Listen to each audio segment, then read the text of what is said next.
are live right now. And I'm going to go to the chat and see who's watching. I got to pause the chat here.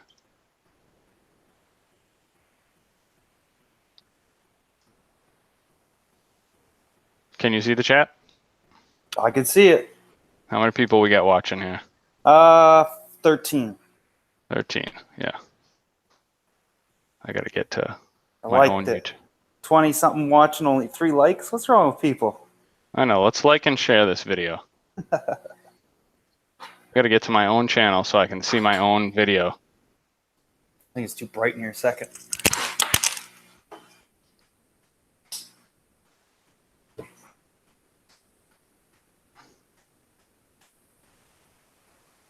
All right, we're good to go here. What's up, folks? Joey's leaving. He's going to fix his lighting. Ready to rock and roll. All right, folks, we're live, and we got everybody joining in.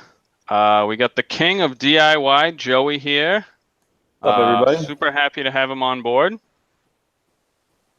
Lots of people going crazy on the chat already. Dilly. So I'd like to thank everybody. Cheers. Where's Joey's beer? I don't think he brought one in. Got water. He's watering up. Rico's here. IFG. What's up, Grant? Science. Patricia. Ryan. Lisa Aqua is back in town. What happened with the live stream today, Joey?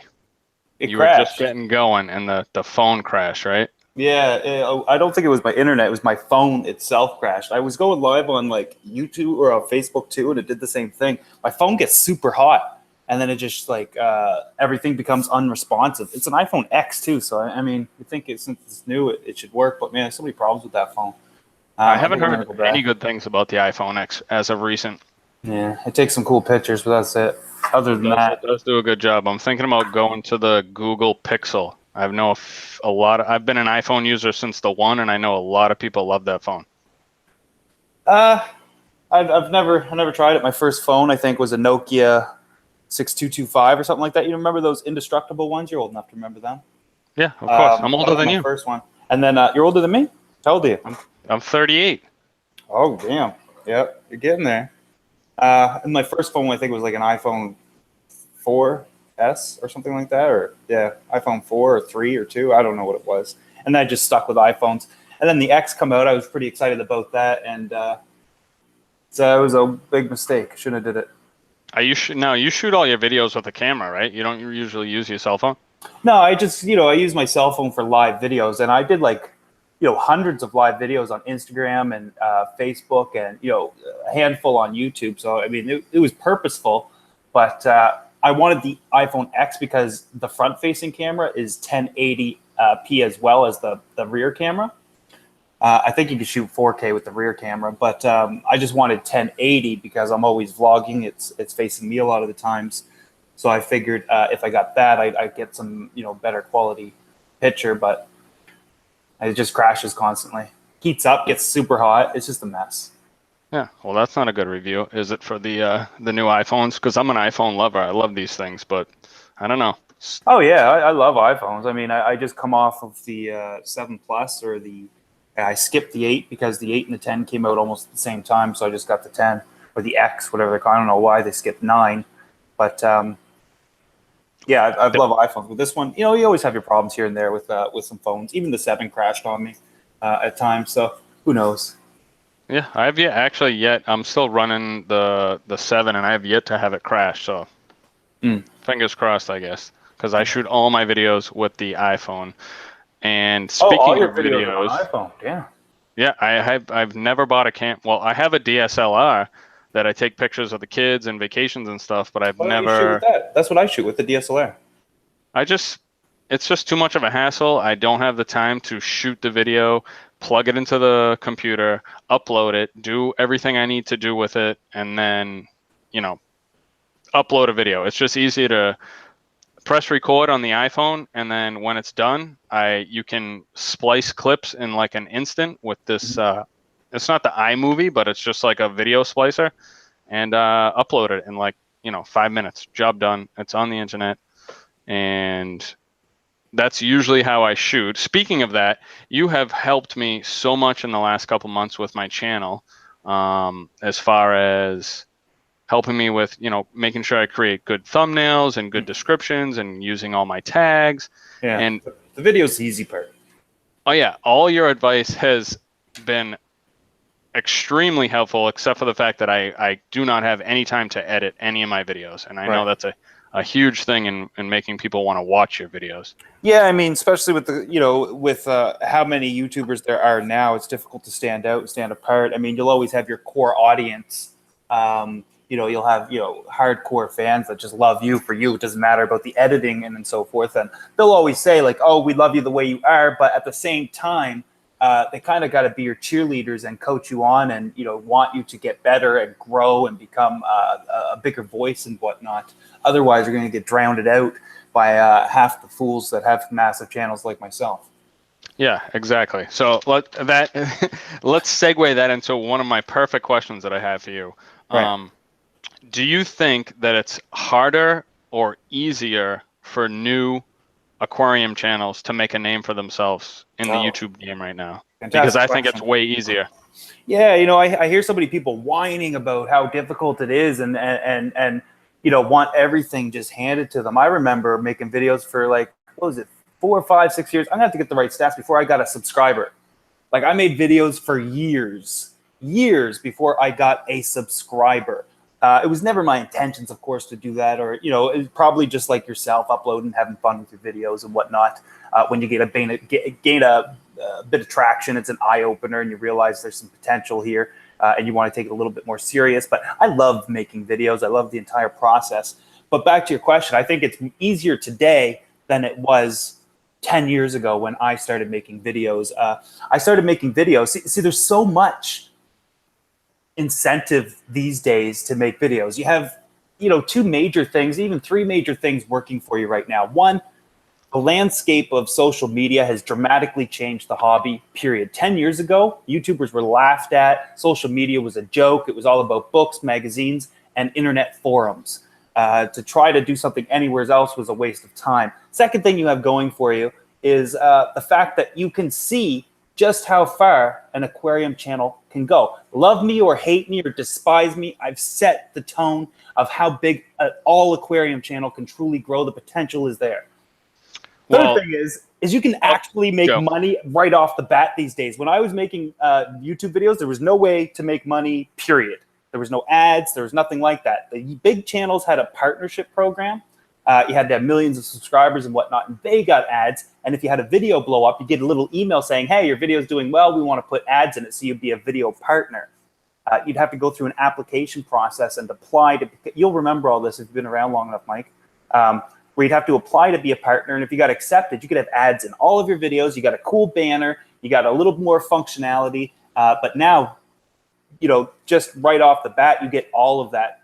They've changed the way ads are working and whatnot. Need 1,000 subscribers, I think, and like 4,000 watch hours or something. Yeah, like that. I mean, the way they're changing it now is crazy. And I remember, I think my first upload was maybe 4 or 5 years ago, but I didn't know until I was about at 4,000 or 5,000 subscribers and maybe 100 videos that I could monetize my videos. Yeah. So I was just making videos because my wife's a nurse, she works nights, I have kids, and I was just bored and I can't leave the house, and I'm doing fish tank stuff anyway. So I'm like, let's put it on film. And then I get to like 4,000 or 5,000 subscribers and like 100 plus videos in, and someone's like, "Hey, you can monetize your videos." I'm like, "What? What the hell does that mean?" Like, well, you can monetize your videos and they'll show ads, and hopefully you can get some money. And I'm like, well, all right, well, I'll try to figure that out later. I get a video to shoot. And It's just crazy now that so many people, it's so hard now, all the rules and restrictions you have to get in order to, make a couple pennies on the it really video. is pennies. When I when I was allowed to monetize all of my videos, I think after 6 years, I was able to monetize my videos. Like, I lost it. I was at work when I got the email that I became a partner. And I was like, man, I'm going to quit my job. I'm going to be able to do this and that. I think I made $1.37 in the first 30 days. And after that, it was like slowly climbing by pennies. My first year, I made less than $20 of being a full partner. And this was just a few years ago. But, you know, I on the contrary, I think there's so much potential in what people want to do. And these days, as opposed to previously, I think that if you come with your heart in the right place, you can become successful, because at the end of the day, if you're successful, fantastic. If you're not successful, well, at least you enjoyed yourself and you're no further ahead or further behind because you enjoyed what you were doing in the first place. For me, I've evolved over the years of my content and making it better and becoming more comfortable and being able to monetize things a little more and make this a little more practical. However, just like yourself, I mean, when you describe not having the time to edit, et cetera, I remember those days. They were tough, the sacrifice and hard work you truly have to put into it, all for what at the end of the day, really. So, I mean, if you have your heart in a good spot, then you'll be all right. Yeah, I agree. Let's give a shout out to your girl, Rachel. Rachel O'Leary just dropped $10 on the super chat. So did SC Reefer. I love making videos. I only made the videos because I was there was no place I could go in the house except for all my fish tanks, and I wanted to share. I grinded for years and years and years, and I've hit 30,000 plus, and I'm super happy with that. But it's really not even about the subscribers anymore, or the views. Milestones are nice. Milestones are nice. It's like recognition at a job. You did a great job this month, Mike, and we want to recognize you. You know, and those types of milestones. Maybe you hit 5 million total views, or you hit that 40,000 mark. I realize that it's not all about that, but it is nice. You know, I like to have goals and things to look forward to. And a long time ago, it was like subscriber counts and views and things like that. Those were just milestones. And it was fun to chase other channels that were bigger than mine. And, you know, that is fun. Yeah, it can be fun. You know, but eventually you pass everybody and there's no more goals or anything like that. So you kind of just you go on autopilot in terms of numbers and whatnot. I have nothing left to prove or anything. I mean, 1 million subscribers is going to be pretty cool, especially for the hobby. I mean, some people don't like what I do, and that's fantastic. I get it. You know, when you're number one, you're always going to, you know, be picked at and poked at. You know, I get that. I've been doing this for 10 years. I'm okay with it. The bottom line is this. I've been trending #1 on YouTube before. I've done more for the hobby in 5 minutes of my time than these people that don't like me have done in their entire lives. So at the end of the day, I'm most proud of what I do for the hobby as a whole, whether it's trending or whether it's, you know, bringing sellout attendances to club events or, you know, et cetera, et cetera. The list goes on and on. Increasing companies. I've doubled their employees, et cetera. Like, the list just goes on and on of what I could do. And of course, it sounds like I'm tooting my own horn, but from the outside looking in, I'm just making videos, and, you know, and so are you. But I don't think a lot of people realize that the repercussions of what becoming popular in the hobby can truly do.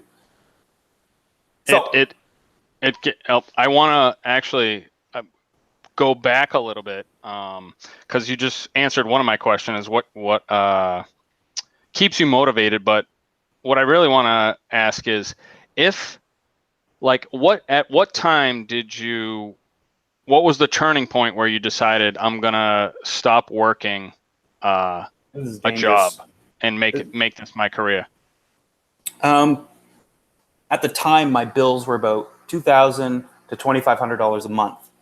My wife wasn't making a lot of money doing what she was doing.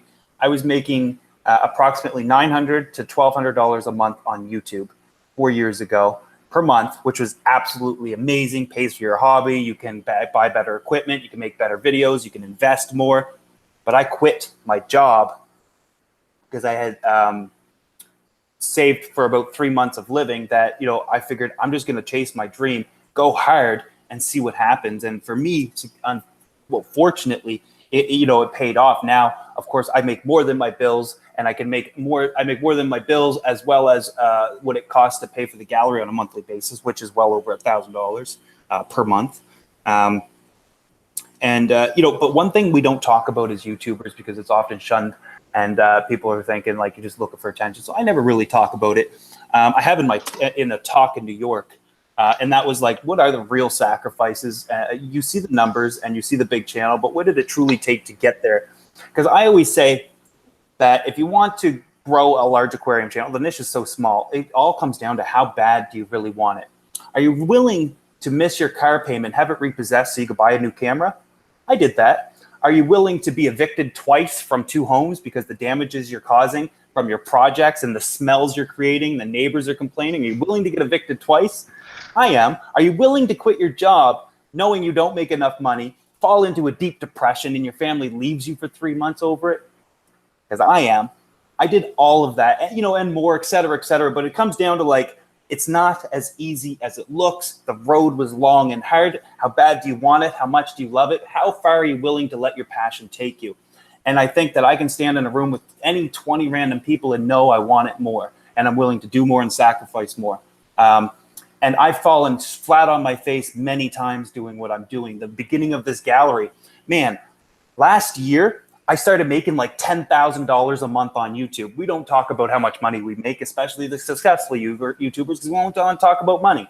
I was making like 10 grand a month on YouTube. I caught up on bills. I bought my wife an engagement ring after 14 years of being together. I could never afford one, and I wanted to buy her one that I felt she deserved. And I know a lot of people are going to say like, it doesn't matter, it's the thought, etc. It meant something to me. I come from the gutter, and being able to do something like that for somebody like her means a lot to me. And of course, even though it's just a monetary thing, it's just,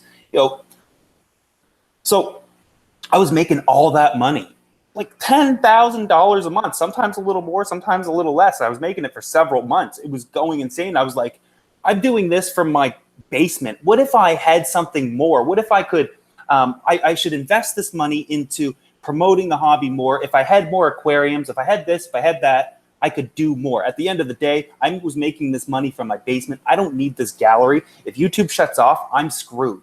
I'm paying like upwards of $2,000 a month to run this place. I can't do it. I can't afford that. Minimum wage here is ridiculous. I mean, and I don't have an education. I got a grade 10 education. I dropped out. I got my GED. I talk about these things sometimes in person. I've heard you talk about these things on Rico's channel. Rico's, right. In this small, I'm not going to get onto my own channel because I think I get too excited and upset about it. And there's just too many people watching and judging and waiting to, try to take you down, which is a reflection of their own selves. We'll get to that eventually at some point. People are always going to judge. That's what people do.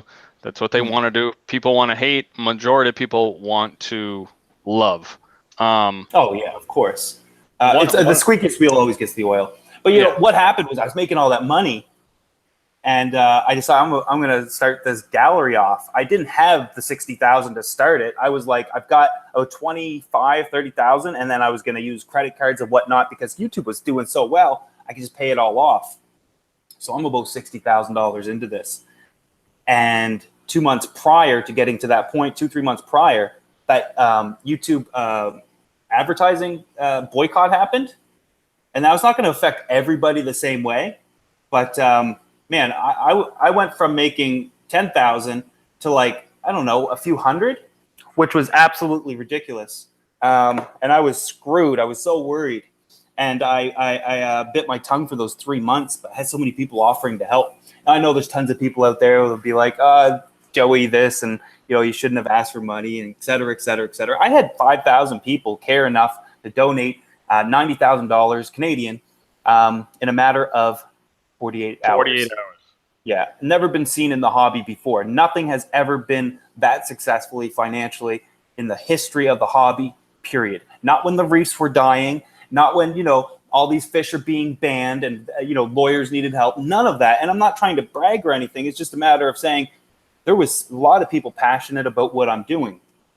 And because of that, I'm able to further the hobby. I'm able to inspire and educate as much as I possibly can. The last 9-10 months have been ridiculous. Setting up all these tanks over and over again has been pretty time consuming and whatnot. But, things have rebounded. I'm doing well now. But you wouldn't believe where that 90,000 went. I didn't get 90,000. I barely got half of that. I'll have to break out the numbers, but $5,000 went to fees. And then I had to pay taxes, which about a little more than 30% of that went to taxes. And this is Canadian dollars, so that 90,000 at the time was really only about 65,000 American.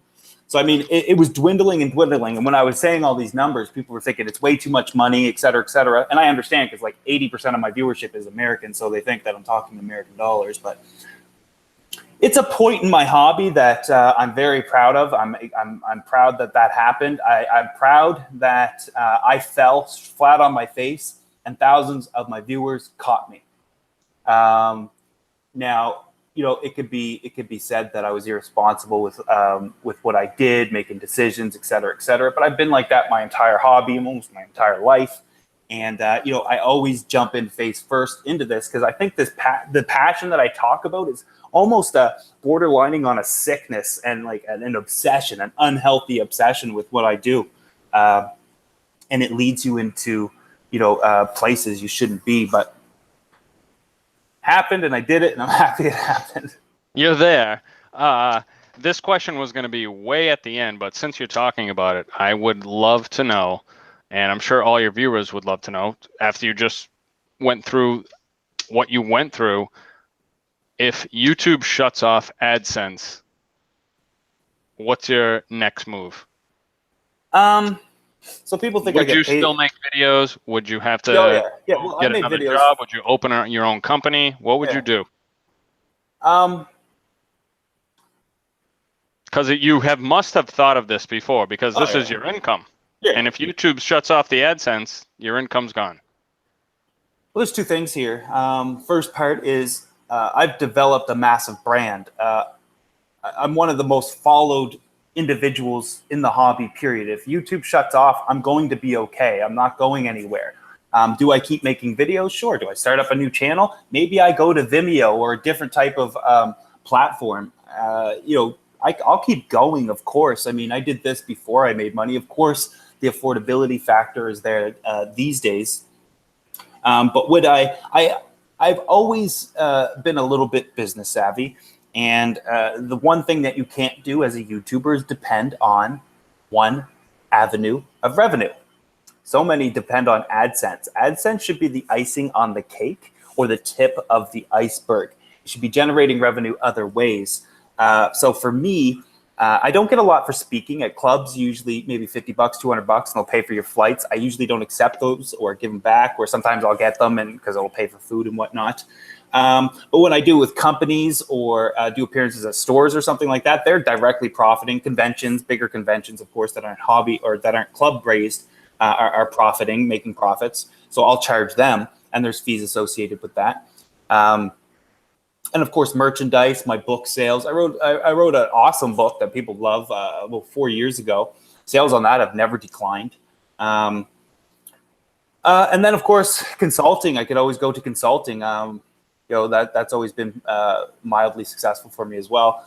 But I think that based on my work ethic and how hard I'm willing to work, I'll always be successful at something. My background is always been in sales and leadership roles where I can excel. I don't do well with others. I don't do well under incompetent managers or anything like that. I need to lead, or I need to have goals and that sort of thing. So ultimately, if this doesn't work out, I'm fine. I'm going to keep making videos. I'm not going anywhere. This building's screwed. That tank I drilled 18 inches into the ground. That's not going anywhere. So this building is worth nothing. Yet my taxes went up by like 20% per year. So, or maybe a little more. I just got the assessment the other day, but.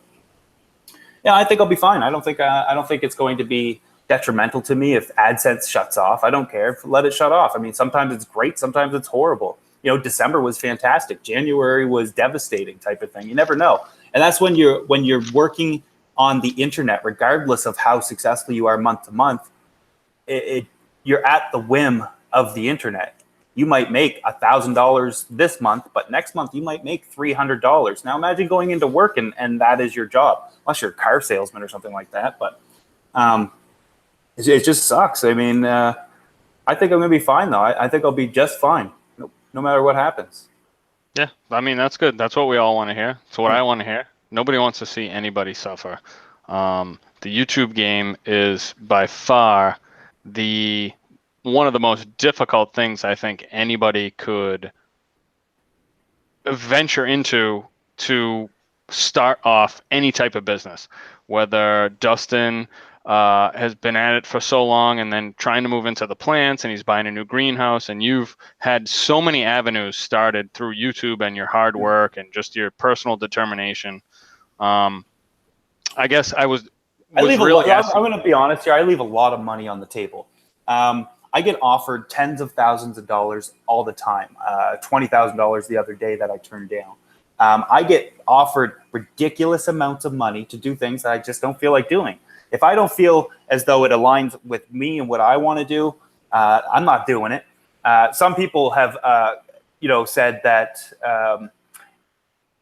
here's the thing: if I need something, or if I'm already a user, I'm good to go. If you want to pay me, then I'm not going to turn it down because people will be upset with me. I got to put food on the table at the end of the day, and the people in my house are number one, of course.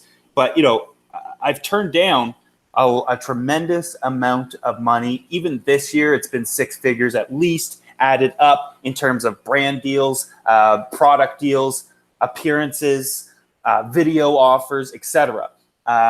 Like big money turned down, more money than I would have made all year turned down. Because it just isn't. I didn't feel comfortable with it. And I had the freedom to do whatever I wanted. Don't worry about anything. It wasn't that bad. I just don't want to give too much information because it's going to shun certain companies that I'm actually friends with and amicable with. So I don't want to get too detailed, but just things that I just didn't feel like doing. I didn't think it was, some of them were long-term, like 1 to 2 year deals. And I'm thinking it's not fair to me, or especially to you, signing something with me for like a year or two. But couldn't you just, obviously these companies, and they're going after you, so couldn't you set the terms? Oh, I do. Sometimes if it's interesting, but the thing about it is I'd have to give you the details of exactly what it was. Maybe off camera we can. I just don't want anybody to think any differently of these companies because they're good people and we have relationships. Yeah. Well, we don't need to get into it. Yeah, it was just off brand for me. It wasn't anything. I'm not selling out. I'm not saying what they want me to say. It was just high dollar offers to continue to do what I'm doing, but include them. Correct. And right? I'm on the same boat, so to say. Yeah. I would have loved to ship you all the My Aquarium Box food that you could even handle. I'm feeding all of it too. And I'm sure it's working because my fish love it. But I don't have any money to give you. But I am a real person making real fish food, and hopefully your fish love it. But yeah, it's difficult to it's difficult to gauge what I could be making because I've left so much money on the table, and I guess I'm so worried about setting the tone. And I do know that when I do something, a lot of other YouTubers follow suit. And it's a responsibility for me to make sure that I maintain integrity and whatnot as well. So, there's nothing I haven't done on my channel that I'm not proud of, and I want to keep it that way. When you wake up in the morning, you want to be excited and proud of what you're doing. That is completely true. While you said that, you're on the top of the mountain saying that. Do you think you would feel that way if you were say where I was? Or hell no. I work a full-time job. I remember how much it sucked. Fun for me. Here's the thing. I was like, yeah. It's easier to say that when you're way up here above everybody. Absolutely. When you're the king, you can afford to say that. Of course. Yeah. Well, you're right. And I totally get what you're saying there. And for me, As a smaller channel, I would have took anything that come my way, period. I would just have to manipulate it and, adjust things to better suit me and go from there. But as a smaller channel, you need to take as many brand deals and offers as you possibly can in order to grow relationships and prove your worth. So that's absolutely understandable. If you would have been offered the deals that I was offered, you would have did it. It was awesome. It was crazy. It was great. 4 days of my time for 20 grand. It was one offer. What does your wife think about that? Just turning it down? Does she have a say? Is she like, Joey, what the frig, man? We could have gone to Hawaii for 2 weeks. Yeah. Well, she was upset to an extent, but she knows that I make the right business decisions in terms of longevity. You and I now, Mike, are publicly affiliated forever, and there's nothing you can do about it. Yeah.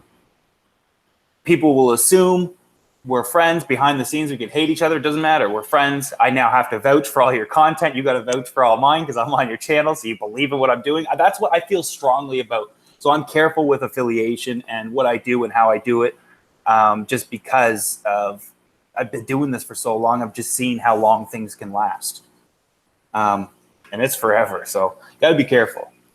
Yeah, I completely agree. And also running my own company, it's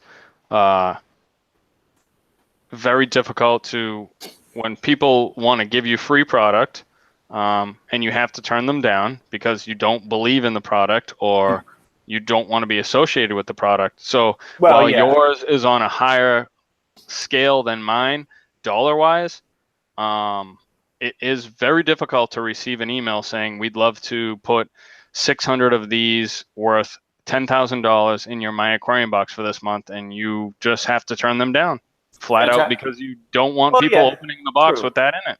True. And that's important for brand awareness as well and affiliation. You got to be careful there. But, as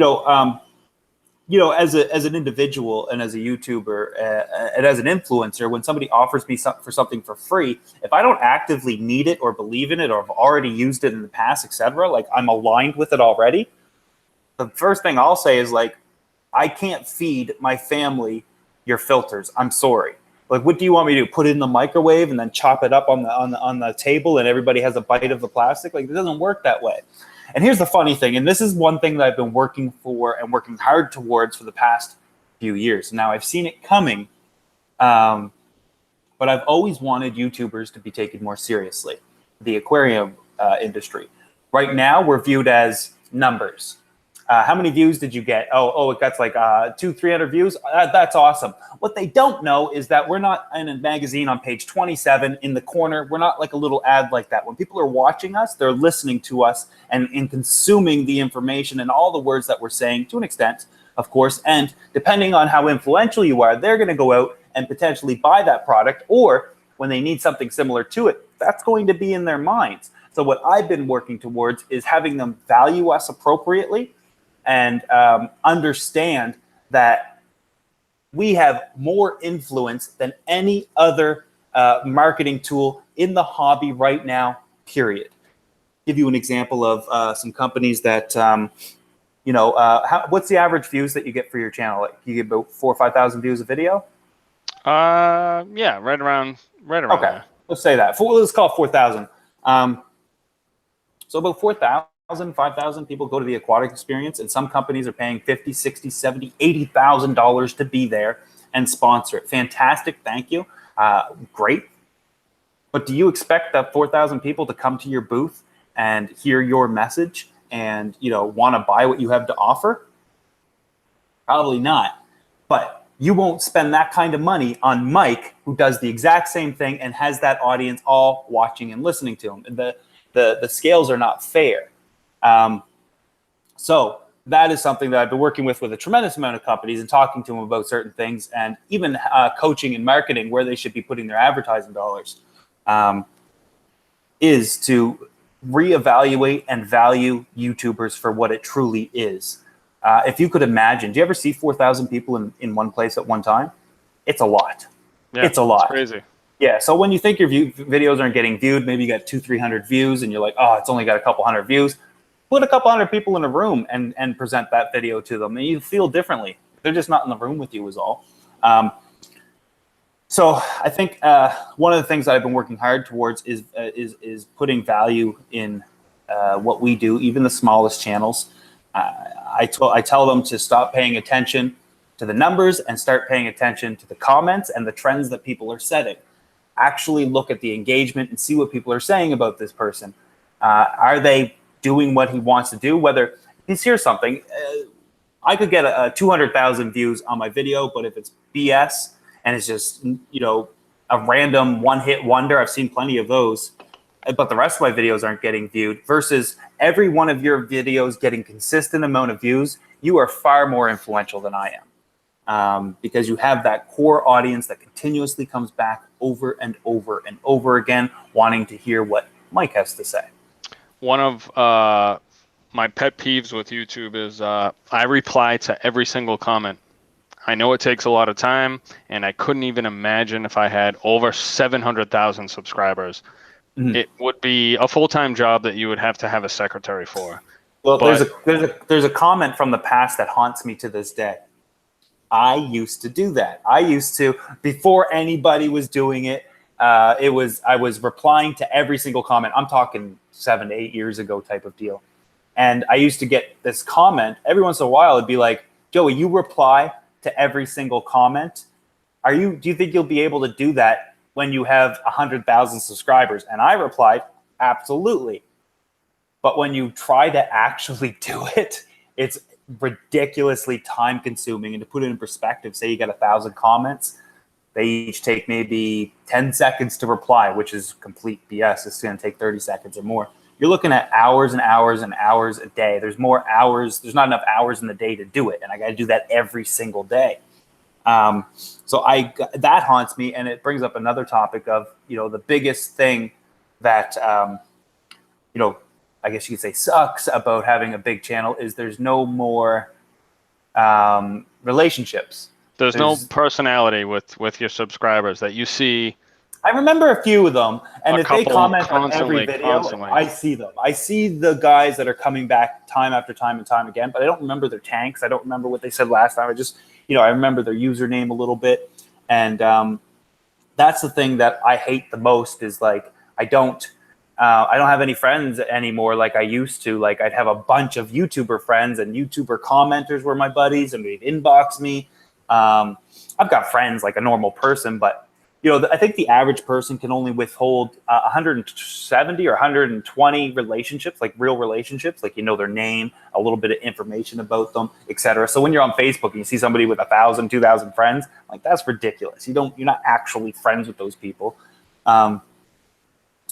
So you know that's the biggest thing that I find that I miss the most, and I try to do my best to have to interact as much as I can, but at other times it's just overwhelming, and I need, you know, a break, and my breaks are when I in between videos type of thing.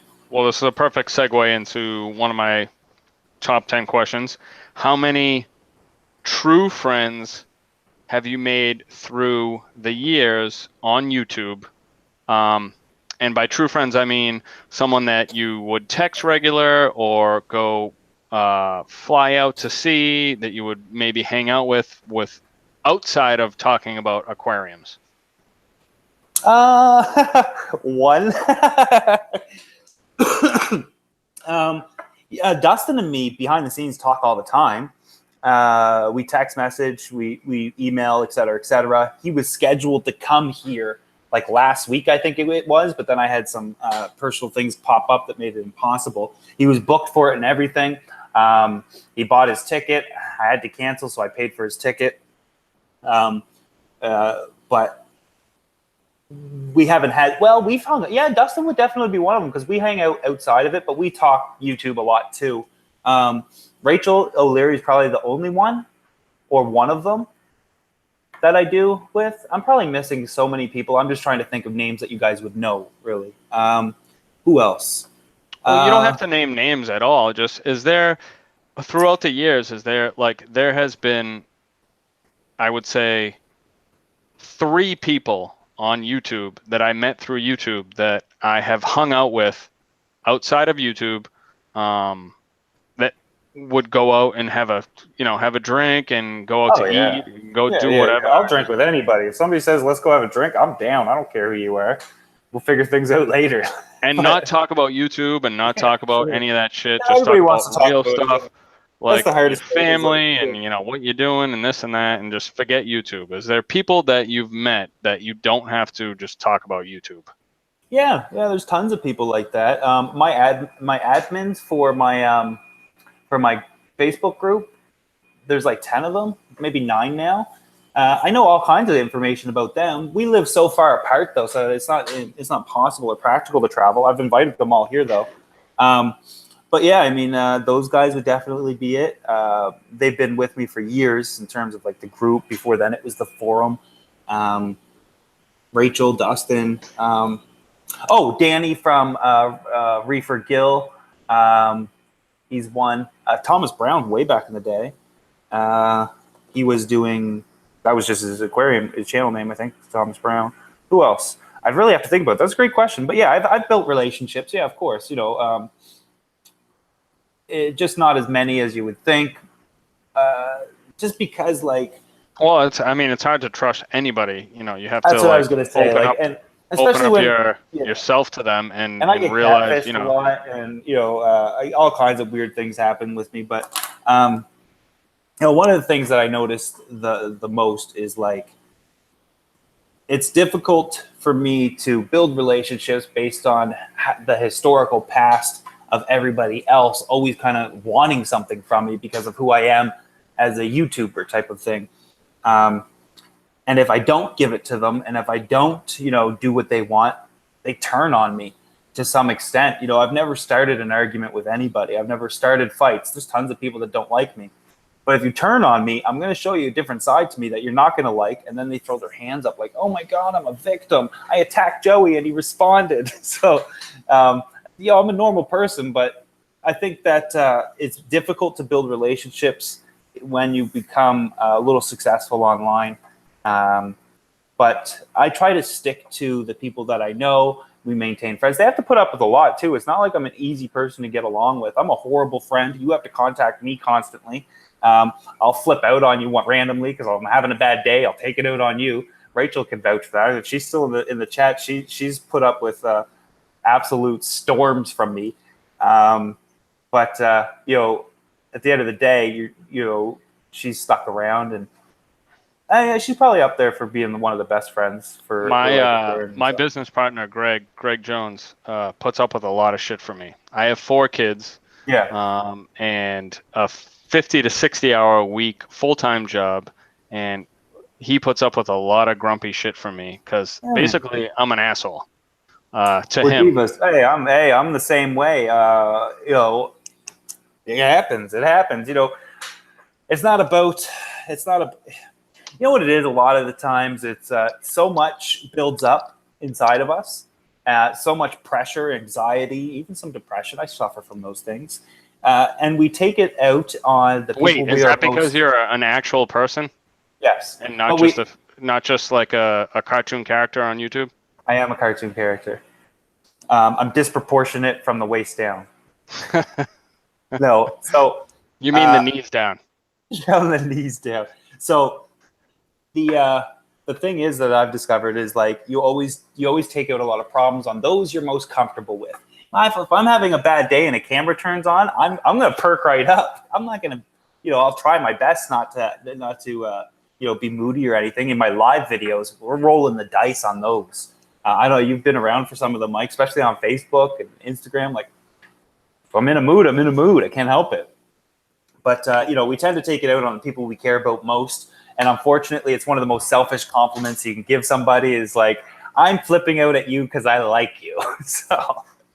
Well, that's always the way. You always, you're not going to ever show your emotions to someone you don't know. You're always going to show them to someone you do know. That's just the way it is in real life. 4 kids is a franchise. Yeah. I should start a new channel with all my kids. Why do you have 4 kids? I grew up not an only child. My sister is 5 years younger than me, and I just wanted to have a big family and all my kids getting along together and running around and growing up. And no, that's a complete lie. I had 2 kids like I was supposed to have, 2 boys, and my wife convinced me that I would be allowed to keep my season tickets to the Patriots and continue my golf league if we had a third. And it took forever for her to convince me. And we had the baby girl, so 2 boys and a princess. I honestly don't know why she can or how she convinced me to have the 4th child. I But don't know. It'd be easy. I am hereby fixed. So there's no more kids coming. Yeah, same with me. After 2, I was like, nope, if I sit beside you, you're going to get pregnant. But it would be easy to convince me. If she was like, hey, let's go make a baby, I'd be like, yep, let's go. Yeah, But, well, that's the thing. And I'll think about it. A couple beers, and I'm extremely potent. I just sit with somebody, and it happens. They're pregnant, just like that. But yeah, it happens. What? Oh, here's another great question I've been dying to ask you.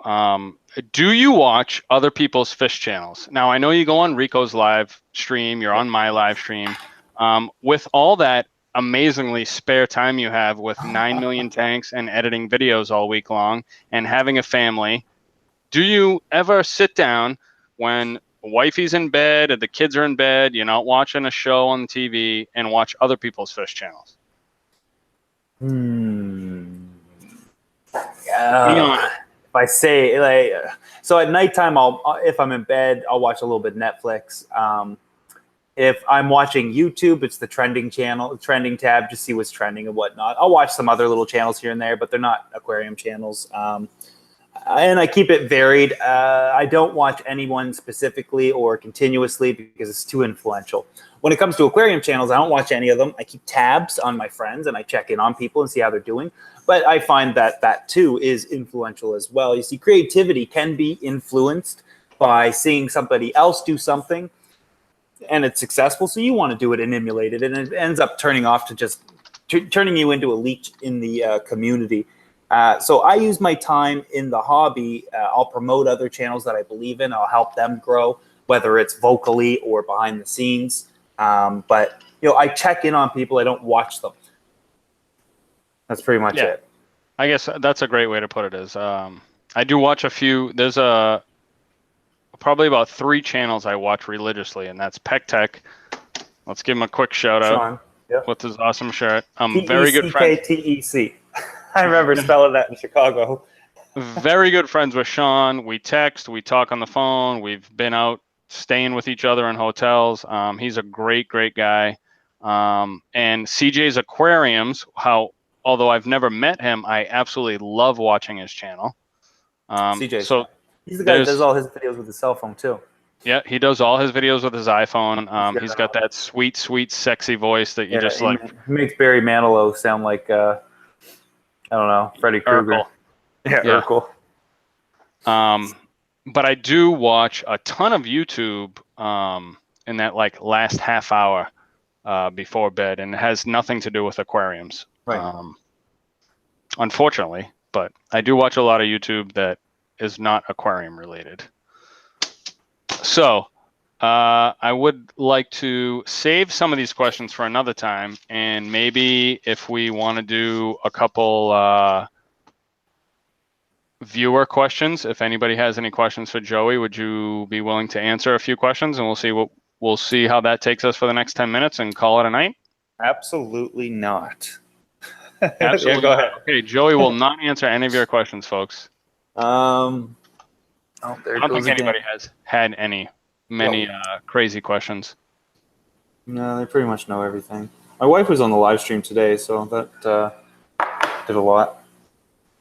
How much can you bench, Joey? I don't know. I get hurt easily. I'm hurt all the time. Oh, actually, all right. Let's do that. All right, let's get that question in, and then we'll call it.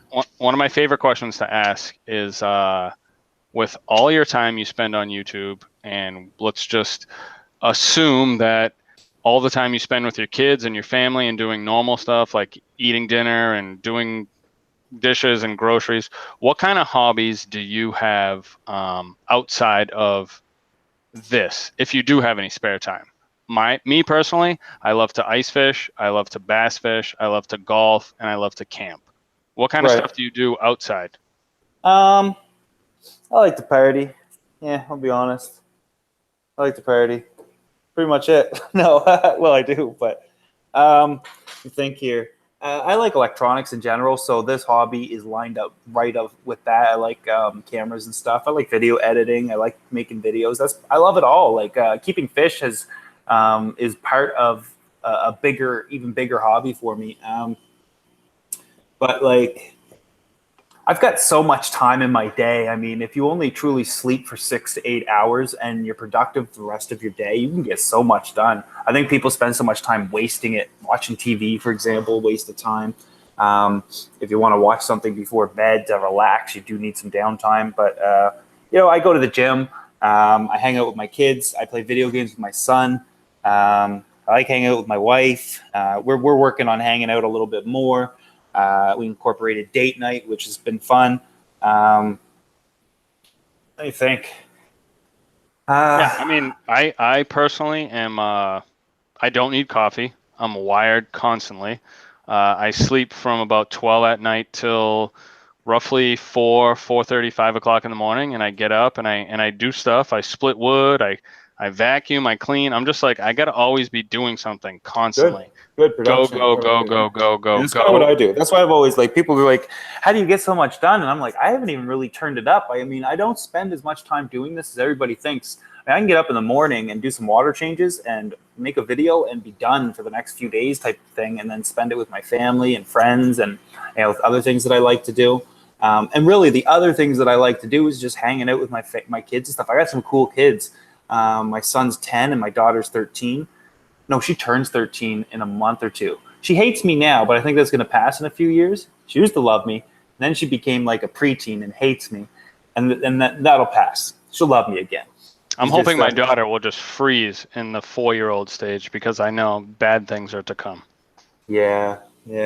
My son's cool, though, so I still got him. I mean, at the end of the day, I've been looking for ways to get rid of her, so maybe I'll throw her up for adoption or something. I don't know. I'm just teasing. But no, she's just she's a preteen. She loves me. We still do things. Me, I'm very I overwhelm people a lot. So I overwhelm my kids with wanting to play, hang out, cuddle, watch shows, whatever they want to do, and they need their own alone time. And I'm like, no, daddy time, 100% of the time. Let's go. So I think that's just it. Yeah, you probably want to wait until she's closer to 18 to put her up for adoption so that they can pay for college. That would probably be the best move. Yeah. Enjoy 13 to 18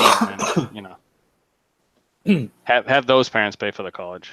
It goes. Where do you live? Where are you at? I'm in Massachusetts. Where's that? Is that close to Maryland? It's about, I would say, 5 hours away. I'm closer to you, probably. I'm close to Maine. I'm right on the border of Maine. Oh, okay, Lower Canada. What do you are you close to New York then? You're closer to New York. Yes, I'm. So you're going to go to Reef Palooza 2.5, 3 hours away from New York. You got to go to Reef Palooza this year then. Nope. I hate to travel. Oh, you do? Do not like getting on planes, even though it's only 2 hours. Just drive. Well, I don't even like to leave my house ever. Yeah, I hear you. I like to go to work and I like to come home and spend time with my family, and I like to split wood, and I like to go hunting and go fishing, and anything that's in like a 5-mile radius of my house, I love. Yeah.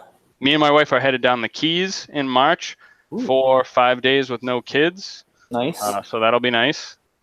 I'm excited about that. Not really. Yeah, it's exciting until you got to look at the bill. Well, money's only money, and you only live once. And if you stress out about what you're doing with your money, you can't take it with you when you die. I don't save it. I spend it. I spend every penny I got. I live check to check. Money creates memories and experiences for me. It's the same with everybody. Everybody just has a little more or a little less. And I'll get smart when the time comes, when it's time to retire and I realize I have nothing.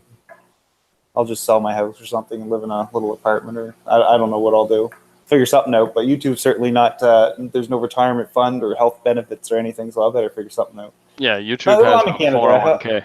Health benefits is a little ridiculous to have in Canada. I mean, it's free anyway. Yeah, that's true. My grandmother's actually from Nova Scotia. Not that Nice. that's a segue into anything. But so we're coming up on the 1 hour, and nobody really has any questions for you. They all hate Unreal. me. Even though we're still we started with like 13 and we're still gaining watching now. But I know it's 10 o'clock where, well, no, it's 11 o'clock where you are. So, if you want to keep going, we can keep going. yeah, why I don't do you care. want to? I mean, I would love to keep going if you're up for it. If you don't want to end it, don't end it. Whenever I'm done, I'll let you know. All right. Well, you know what? I will. Rico wants to get on. Do you want to see if Rico wants to come on? I'll invite Rico on. See if he has any questions. I guess. All right. Fine. I'm here. going to send Rico the link and see if he has some questions. I still have 2 more questions that I can ask, but the comments go so quick. It's really tough to answer anybody's. If you want to take like, I don't know, a minute and a half and just see if you can read through any comments and answer them, I'm gonna go grab another beer. All right. Let me see here. Canadian is showing. Rachel. Oh, that's Rachel. Rachel, you know I'm Canadian. Let me see. I did see some question marks. How to grow Bunas quickly. Water changes. Oh, you're asking IFG. Water changes and feed them. Joey Frank is about to knock the airstone out. Yeah, he's about to do whatever he wants. Ever meet Aqua Pros? Oh, I like that joke. When is Joey getting a saltwater tank? Let's put it this way, he don't want to meet me. I wouldn't. What did Joey do before YouTube? I did whatever would pay the bills legally. So whenever you have a job, your motive should always be to be looking for a new job. You should always have your resume ready. You should always ready to hand it out. So I made ice cream. I worked at an ice cream facility running some machines. I worked at a gym running memberships. I was a credit specialist at one point. What else did I do? That pretty much takes up about 10 years total, those 3 jobs. But I kept leaving a job to get a higher paying job. And when you have a job, you should never be satisfied. If it's a career, work on it. If it's a job, always be looking for a better job, more money. Joey's snacking habits. Ugh. I go to the gym so I can continue to be a slob at night. Where did you learn all those projects? I came from a broken home, didn't have a dad, so I was just always forced to be the handy guy around. Not forced, but always looked to be the handy guy. In your dreams. Who just said that? Somebody else in here? Oh, God. Here's Rico, folks. Discus tips. Water change. 16 bucks a good price for shell dwellers? Multis? Yeah, not bad. It's all about supply and demand. Those guys are rarely around because there's no huge demand for them. There is nowadays, but like typically before we kind of promoted them, there was no demand. Tiny little fish, not very colorful, so they weren't being featured with a lot of people. But nowadays, they're when I got mine, I think they're like $8 or $10 each or something. Now I'm seeing them for $16 to $38. Again, it's just supply and demand. Get them while you can because you probably won't see them again.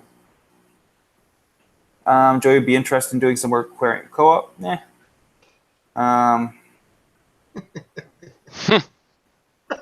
don't see any more discus tips. Seen that.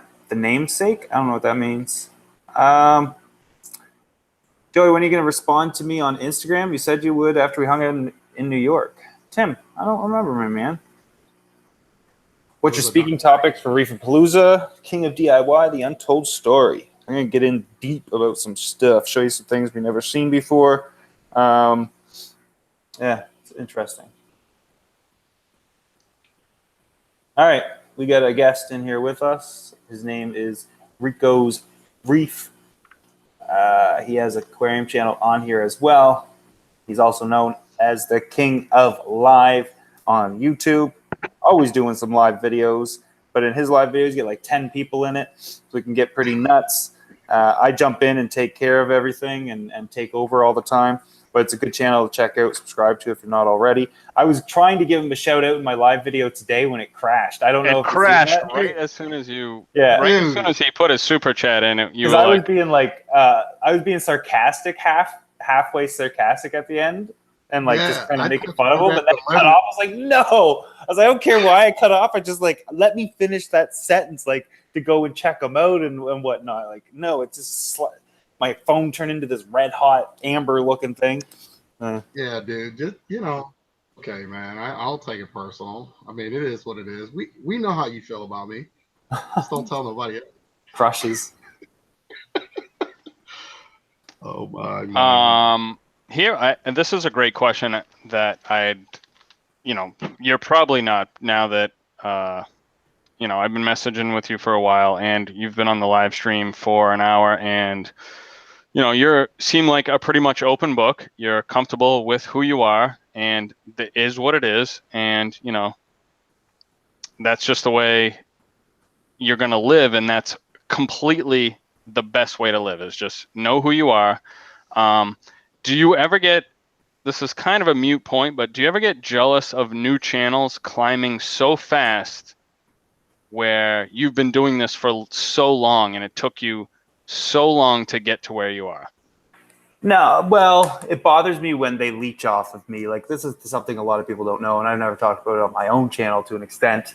But I get leeched off of a lot, and people find what's working on my channel and replicate it to some extent on theirs. Some just simply built their channel off of replicating my projects, which is fine. I mean, I don't care about that. But others copy titles, put my name in their chat. It just constant leeches, and they grow off that. Yet I don't get mentioned at all, ever.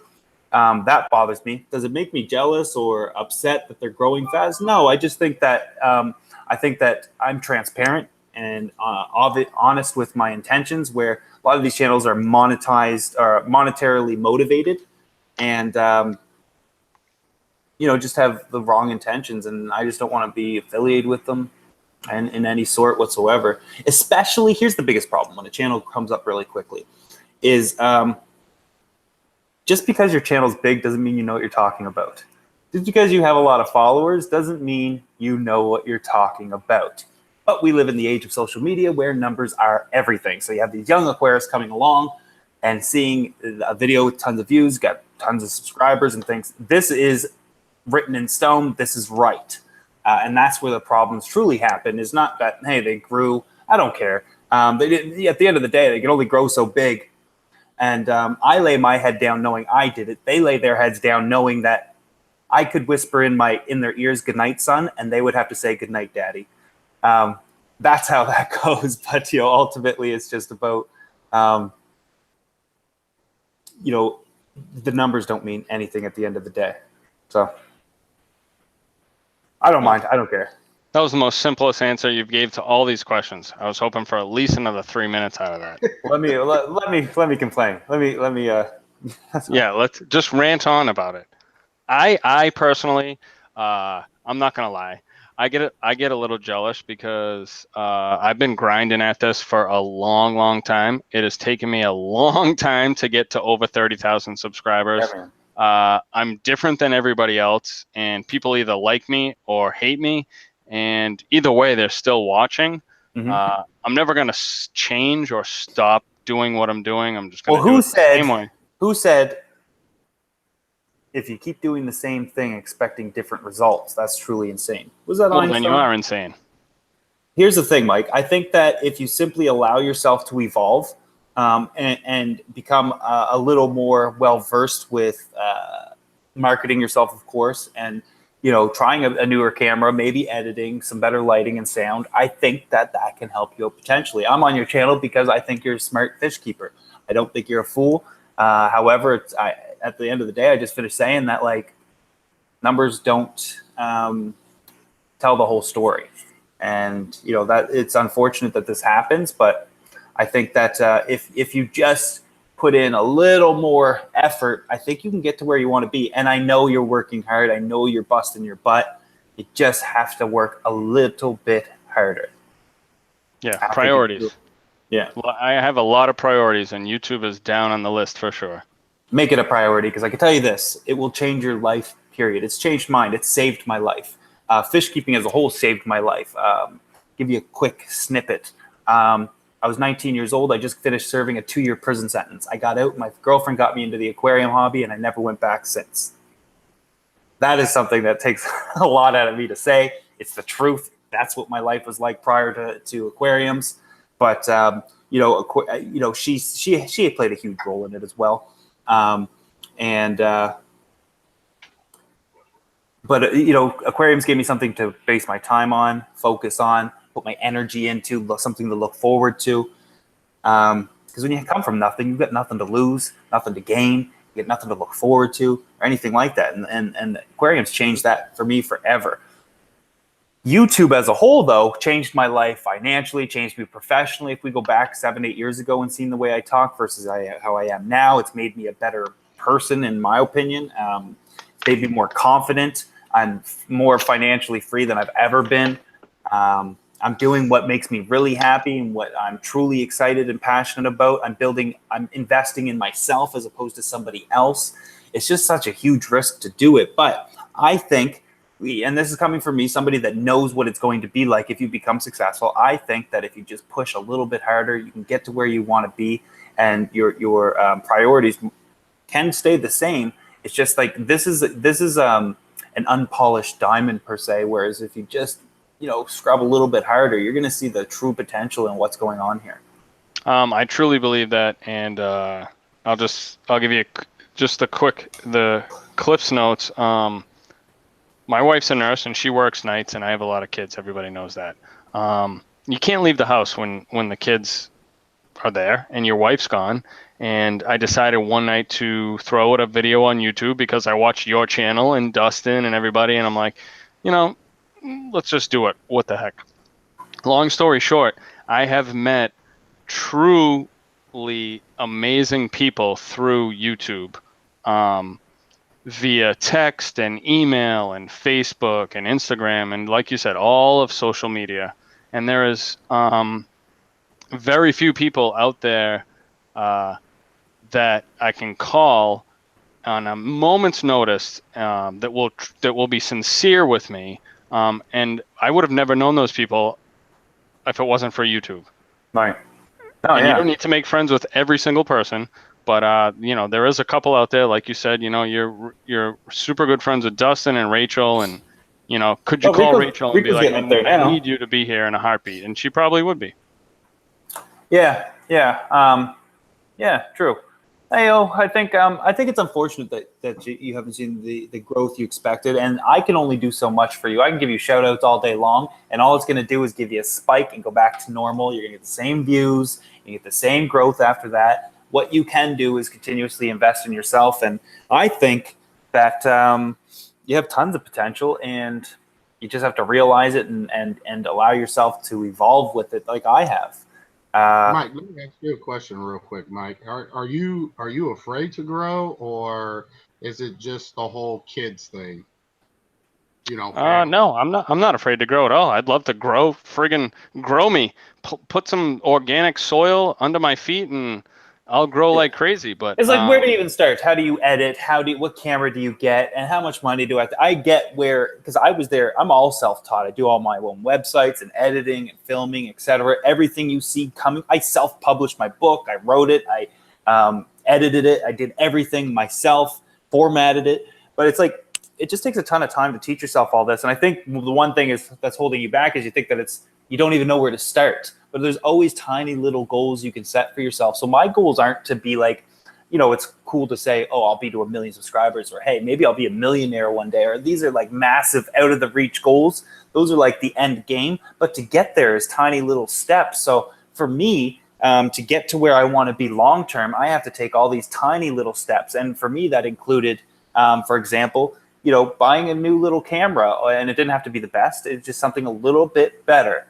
I wanted to edit a little bit more. So, these little steps where you take, where you teach yourself how to do certain things. And I think you can do it. You already have the basics on your phone on editing. I had no clue you're doing it all through your phone, by the way. Great job. But I think that you could do way better in terms of your potential. And I think you'll grow fantastically. You see, so a lot of people, a lot of channels depend on their growth based on clickbait, based on just whatever somebody else is doing. You can grow your channel like I have based off of actually educating people. Now, you could say I clickbait too. You have to in this world. You want people to watch your videos or you don't. You give it a glorified title, but as long as I say all my titles inside my videos and the thumbnails are from the videos. But, you know, I think that you could have a tremendous amount of potential if you just allow yourself to, and allow yourself to grow and, you know, make a little more time here and there to learn these things, or have someone, one of your fans, help you with editing or something along those lines. I think there's tons of options there for you, but you won't grow if you don't change. Joey, I completely agree, and you have taught me so much via your videos and our messaging. And to be honest with you, after my day of work is done and I come home and I got dinner and kids and dishes and laundry and tubs and water changes and this and that, and at the end of the night, and I look and I say, do I want to shoot a video or do I want to sit down with my wife and watch a movie and just chillax and have a beer? I choose the latter. And there is plenty of time for me to improve my channel and make it to where I need to be. But I choose to relax after being up from 3:30 in the morning and splitting. Who splits wood at 4 o'clock in the morning? I used to work in the woods a long time ago. I hated it. I used to be a pilot. They cut it up and I'd have to pilot. I love all that. I love that nobody is up in the woods. morning and it's dark and there's just animals chirping around and I'm there and I'm, you know, but yeah, there's plenty of time in the day. There's always time in the day because I only sleep like 4 hours a day practically. To do that, you know, I just got to, when I want to start pushing it, I really got to start pushing it. And I haven't got there yet, I don't think. You just need me on your shoulder, harassing you on a daily basis, almost like I did with Rachel. I don't know if she's still in the chat, but man, I was hard on her to get moving and, you know, pushing and pushing and pushing. And you know, she was so scared and didn't know what to do or how to do a lot of things. And I just kept pushing her and pushing her. And I think that's what you need, is just, you need Joey to be your cheerleader in the back, telling you what to do and how to do it. Well, not so much a cheerleader, maybe a kick in the ass. No, yeah, that's kind of what it is. I think sometimes we all that, you know, it takes certain people to see what you don't see, and it does take sometimes that certain person to actually, if you have respect for that person and don't take it personal, but that person to kick you in the butt or to constantly hound on you and push you. For me, it's I'm not in Mike's situation, but it's, you know, it's just, I want to ease into it, not just go from 0 to 100, you know. So I've only been doing, you know, YouTube very short time, and the channel's growing pretty good. But at the end of the day, it's still the unknown. Joey, you been there, done it for many years, and even though we listen to you and we hear, you know, what you're saying, you know, we're not in your shoes. We're not, you know, we experienced little things so far as trolls, whatever the case may be. But to be in your shoes and knowing that potential to be there is like a question mark behind that. Do you want that whole, what you're saying is it's alone being on top? You know, I mean, not knowing. There's pros and cons to all of it. I mean, you know, who your true friends are. I mean, you know, making friends here at YouTube or whatever. We talked about this on my channel. You know, are people there for you, or are they there for what you can do for them? Oh, yeah. You know, you're gonna find that relationship in everything. If you're a boss, are these really your friends, or they just want, you know, to get on your good side or whatever? I mean, it's comparable to life in general. At the end of the day, though, I think that right now we're in an era where it's not too late, and you guys have tons of knowledge and information that I believe you have an obligation to spread, because if you don't, I said this earlier, we're going to be drowned out by a bunch of dummies. And at the top right now is a bunch of dummies. I don't care what any of them say to me. It's true. No, I mean, I totally agree with that one. It is what it is. I don't know. But yeah, no, I totally agree. Mike, obviously, um, he knows what he needs to do. I know what I need to do. I am doing it. It's just somewhat at a snail's pace. Nah, I wouldn't even say at a snail's pace. It's just going with the flow. Just Yeah. going with the No, I mean, if you don't want it, you don't want it, right? flow. If you don't want it, you don't want it, and it's as simple as that, I guess. I mean, for me, YouTube's a lifestyle. It's everything to me. I guess when somebody says it's not to them, I get offended. Like, how is it not to you? I gotta take a step back and realize, hey, Joey, not everybody's as psychotic as you, and or wants what I want, or has the same goals that I have, I don't etc. know if But they don't want what you want. It's just that the unknown.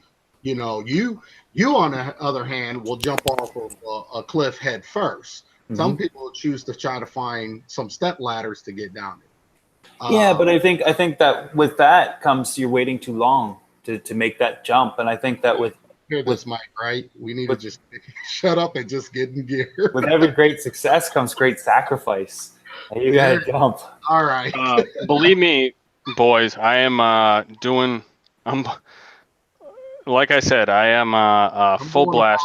on I by don't need caffeine. I don't need anything. I'm a train going a million miles an hour, and I put in all my time at work. I'm a manager. I got several employees I'm responsible for, and then I get home and I got several friggin' kids I'm responsible for, and then I go downstairs and I got several tanks, and then I got several hundred boxes I have to make, and it's just go, go, go, go, go, go, go, and I love every minute of it. There's not one point in my life where I am like, oh, I got to do this. Oh, I got to do that. I'm like, let's go. You got something for me to do? Let's do it. Because I got to spare 3.5 seconds. Let's get it done. Is Rachel still in the comment here? I'm just kind of wondering, Joe, you said you were on her. How long did it take for Rachel, for you to actually be in her ear, on her shoulders, to actually drive her to where she's at today? Let's just say. I still do it. When she doesn't do something, I remind her of it. If she doesn't put tags on something, or if she's not titling something the way that I think would help her, I'm on it all the time. I mean, it's ongoing, it's continuous. It's been a couple of years now, I think. Okay. But originally, I met her in Louisville, I met her in Boston. And I knew about her previously from a forum I used to be on. I've seen her image a few times. I looked into her. She seems like she would be pretty knowledgeable, and it ends up that she was also female, which was beneficial because I believe that you not only need knowledgeable people, but I believe we need even amount of females to males. So I was on this trip of promoting a lot of females in the hobby, from Rachel, Christine, and a few others. But I told her that she needs to get on YouTube. She didn't see the value in it. Didn't think it was a good idea. She was busy. She has her business to run, her kids, constant trips and everything that she's doing. She was a speaker, et cetera, et cetera. And, just kept talking to her about it. Not necessarily trying to convince her, but, I was trying to convince her a few times. But I was on her for a long time. And I still am every day. Joey, Serpa Design just dropped a super chat. Sweet. He has almost 100,000 subscribers and just said, thanks to you, he got started on YouTube after watching your videos. And he's killing it. He does vivariums and terrariums, and he's very, very interesting. He has great camera work. Nice. I'll have to check him out. That's awesome, man. I recently started watching his videos a few months ago, and I was like, oh my God, he's got almost 100,000 subscribers. This guy is really, really interesting. And we send him my Aquarium Box, and he loved it. And his tanks are beautiful. He has vivariums and terrariums, and now I don't know the difference between either one, but they're all beautiful. I think a terrarium is like dry, and a vivarium would be half water, half like water on the bottom, trickling off like moss. Well, it doesn't have to be dry, I guess, but it'd be more like a reptile tank, I'd assume. I don't know. So Tanner from Serpa Design is on the chat, and that's a great channel for anybody to go check out. It's pretty cool. Pretty cool guy. His name's Tanner. Yep.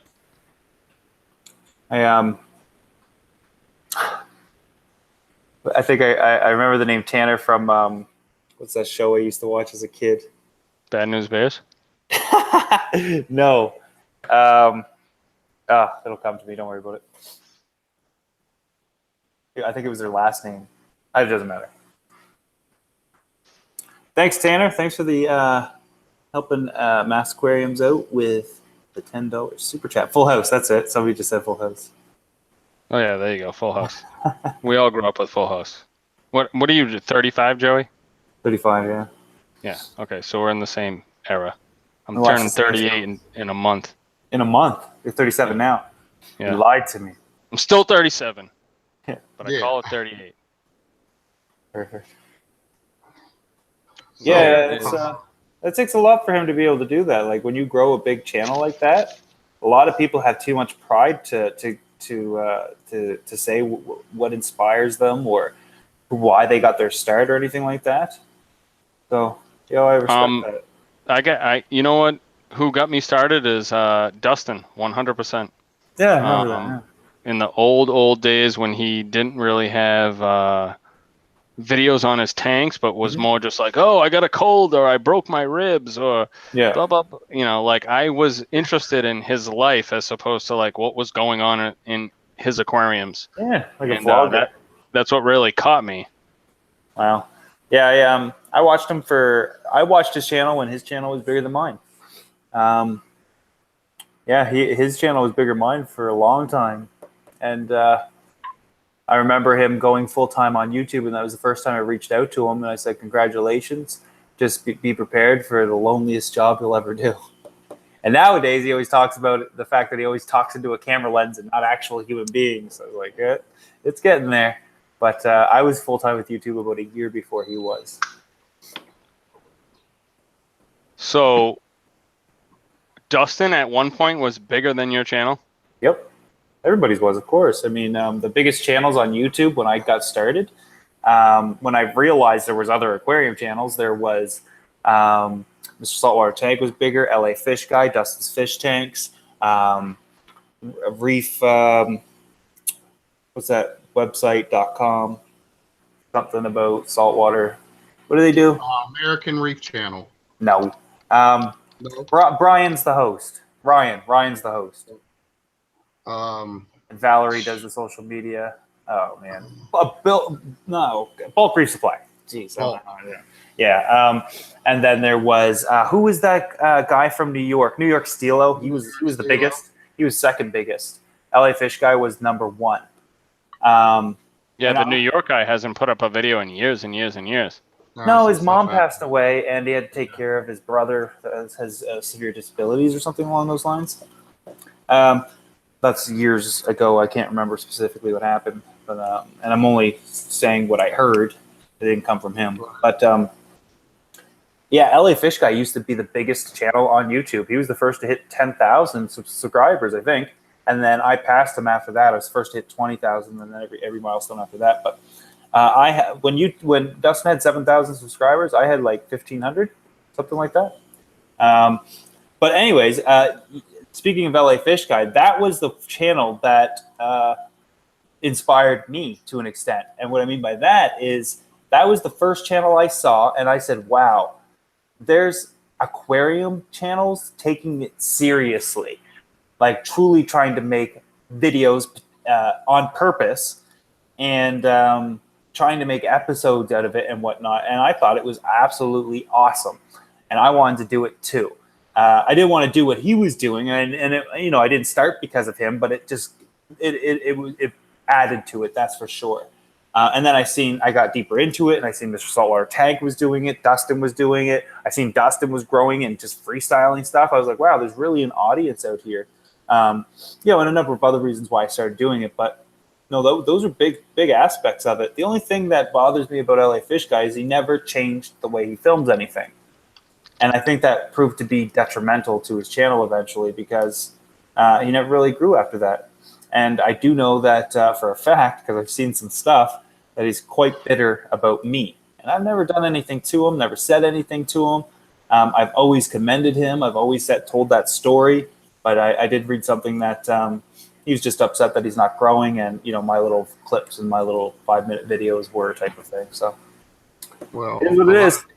Yeah, a lot of the old timers like that. Even when it comes to the hobby, a lot of any of the fish stores that were around when I got started back in '97.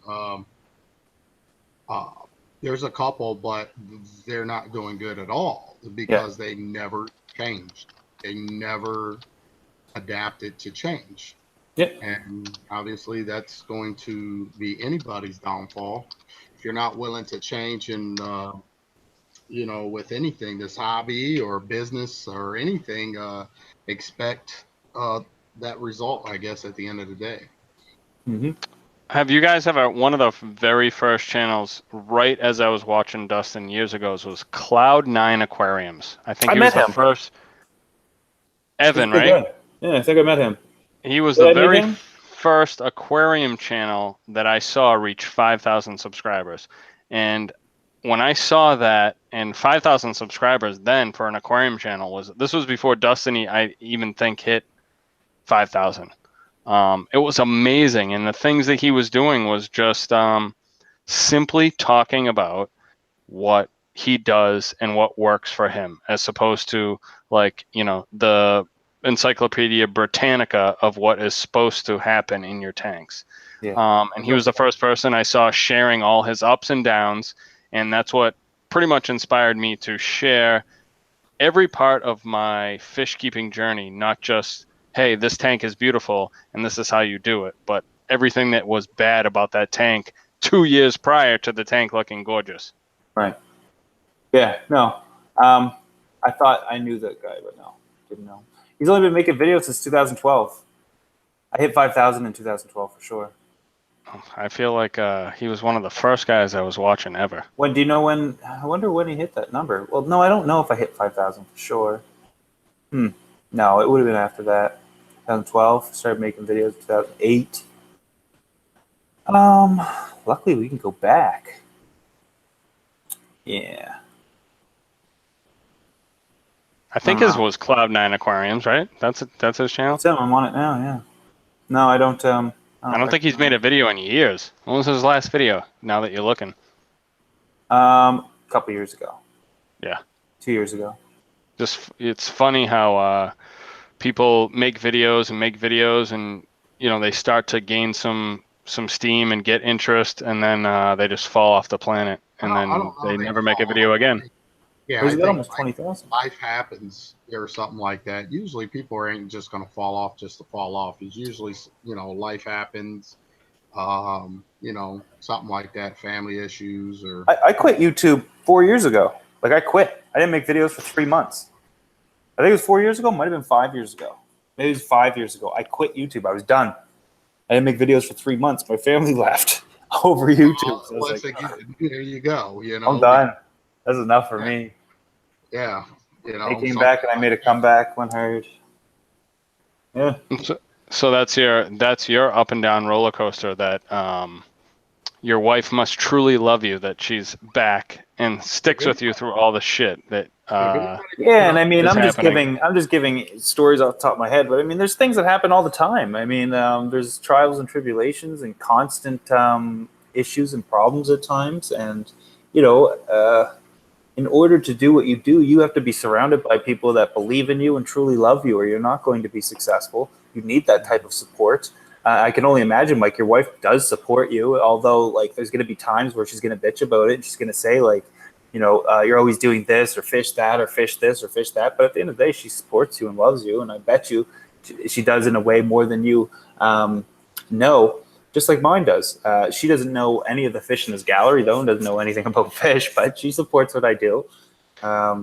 My wife loves me, has never watched one of my YouTube videos. Yeah. In fact, texted me the other night from all her friends at the hospital, because my wife's a nurse, that I'm doing all this work and my coworkers are watching your live stream because they all keep fish. This is ridiculous. Yeah. But she does support me 100%. I do love my wife. I've been with her for a long, long time, and she is. You cannot do anything in this life without a tiny bit of a crutch, and a good wife is certainly the best possible thing that you could have. Oh, for sure, Matt. I wouldn't be doing this if I was single. I'd be a wild. I just wouldn't be. I wouldn't do it. I wouldn't be doing this if it wasn't for her. I'll be at a club somewhere if I was single. Yeah, Rico and me would be out there throwing ones everywhere. Yeah, I'm out. I was wild. Wild. And I still am wild. But just only difference is married with kids, but I'm still wild. My wife is totally opposite. I hear a lot of you guys, just even outside of you guys, even on my live streams, talk about their wives always. My wife, I can honestly say, and we just came up our 10-year anniversary, has not once ever complained, pissed or moaned about aquarium or anything I've ever bought for an aquarium. Wow. Honestly, if anything, she's actually made a couple videos on my YouTube and talked about the coral and what the coral needs. That's awesome. Not to toot my own horn, but she totally involved and loves it. And hey, bet you I couldn't do that again. You know what I mean? If I wanted to. So she's here for life. Good. Is it because she's chained to the table? Yeah, exactly. That's kind of You're not going anywhere. Ultimatum was are you someone has to brush his teeth, feed him his lunch, that's right. get him clean underwear. I don't because he never leaves that friggin' table. I don't even go take a potty break for you guys. I sacrifice. He's got a catheter hooked up right underneath the desk into a big bucket. Hey, you learn how to hold things when you're driving semis and stuff. You got appointments to make. There you go. Yeah. All right, guys. I think I'm gonna wrap it up. How long we been in here? We're probably good. How long do these typically go for? Well, actually, I just gotta use the washroom. So if you guys want to keep going, I'll keep going. But I gotta dip out for a quick second. You need me to hold it for you? Go ahead and dip out, Joey, and then Rico, I could use the help. I got a bad bet. Like goodbye. We'll call it quits at 10:45, 11:45 your time. 11:45 my time. Yeah, go to the bathroom. All right, I'll be right back then. So what's up, Mike? Rico in the house. Yeah, let me check my text messages. I could have swore I texted you. You did. I'm gonna find it. I'm finding it right now. Have you already had a beer or 2 beers or 3 beers? Well, like 10 beers probably.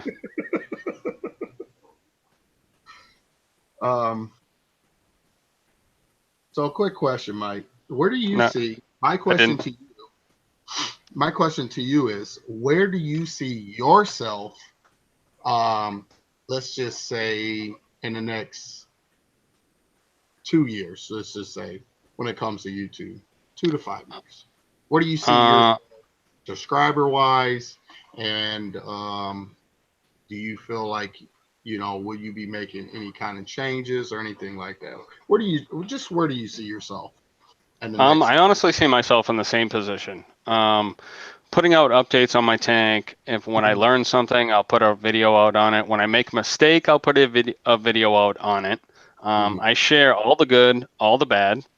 I'm going to continue to work my full-time job. I'm going to continue to work my second full-time job, which is my Aquarium Box. Greg Jones, who is my partner in crime, does 90% of the work for my Aquarium Box. I'm just kind of the gopher, the box lifter, the box maker, the do this, do that, because honestly, I do not have enough time in my brain to deal with it, with all my kids and sports and coaching. So YouTube is not necessarily on hold. It's just, it is what it is. I try to put out content.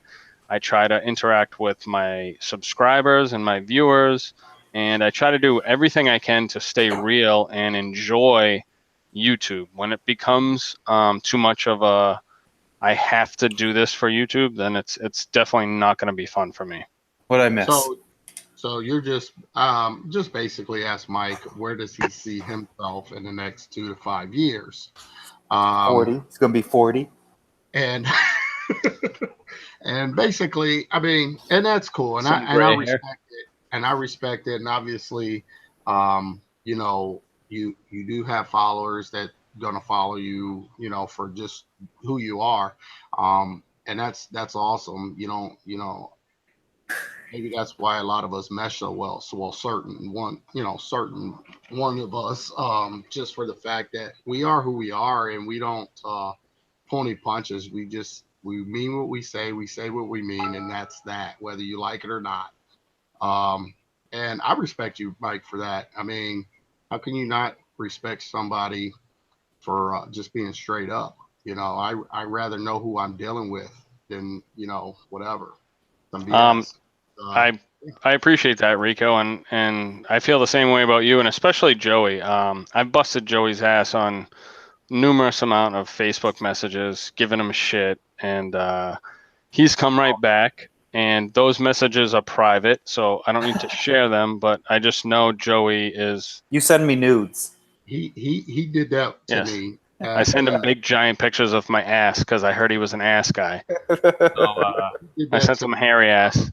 At But I have not busted his balls, but I have literally, done exactly what he says his fans do, and he just tells it like it is, and I tell it like it is, and I think that's a good start to a relationship is knowing that neither one of us really give a fuck about each other to start, and dude, I'm gonna be out for my you like better just real. tell it like it is and stop beating Yeah, around the bush. And I think I that's had a good two start to a options. relationship. I had two options, Mike, with Joey. Joey told me at Reefa Palooza, New York, and I had like literally two options because I'm really cut and dry, and Joey's just like just shooting, just saying stuff, and I'm like, is he serious or do I have to really fuck him up? I mean, excuse me. I'm like, is he? And but it was cool, and I knew that after he kept doing it, I knew that was his personality, and I'm like, you know what? I like this guy. You know what I mean? Because it's either I like you or please stay away from me because I don't want to end up in some brass or chrome. So yeah, he did that to me, and it was just like, okay, he's all right, but. I want to hear more about you, Mike. What do you mean what his subscriber does to him? I need to hear some dirty details on that. Oh, just like all his fans want something from him and, Oh, are so you came up groveling with at his that? feet. I pretty much did the same. But while doing that, I basically told him he's a dick.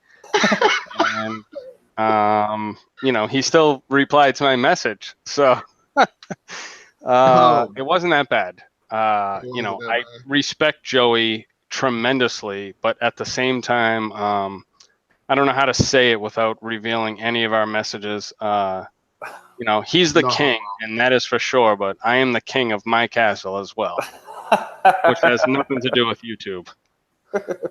So we're all have this ego, but we all respect one another for who we are. Exactly. Speak Look for at Rico, the yourself. mediator. Perfect. Perfectly said. Oh, I'll say it in a minute, man. I don't. It is what it is, man. Like I'm Danny's in the house. Reefer I'm Gill. a, I mentioned him honestly, earlier. Mike. I think Oh, you yeah. might have Reefer missed it. Gill's always on the live streams. Yeah, Yeah. Reaper Gill's always. Yeah, I'm afraid, Mike, for me and Joey to actually like go drink and go. I'm serious. Like I could picture our wives coming to bail us out. Coming to bail us. No, don't worry. I take care of you too, because Okay. I can drink probably about 30 more beers than each one of you put together. Those are Okay. American beers. They don't count. I've had Oh.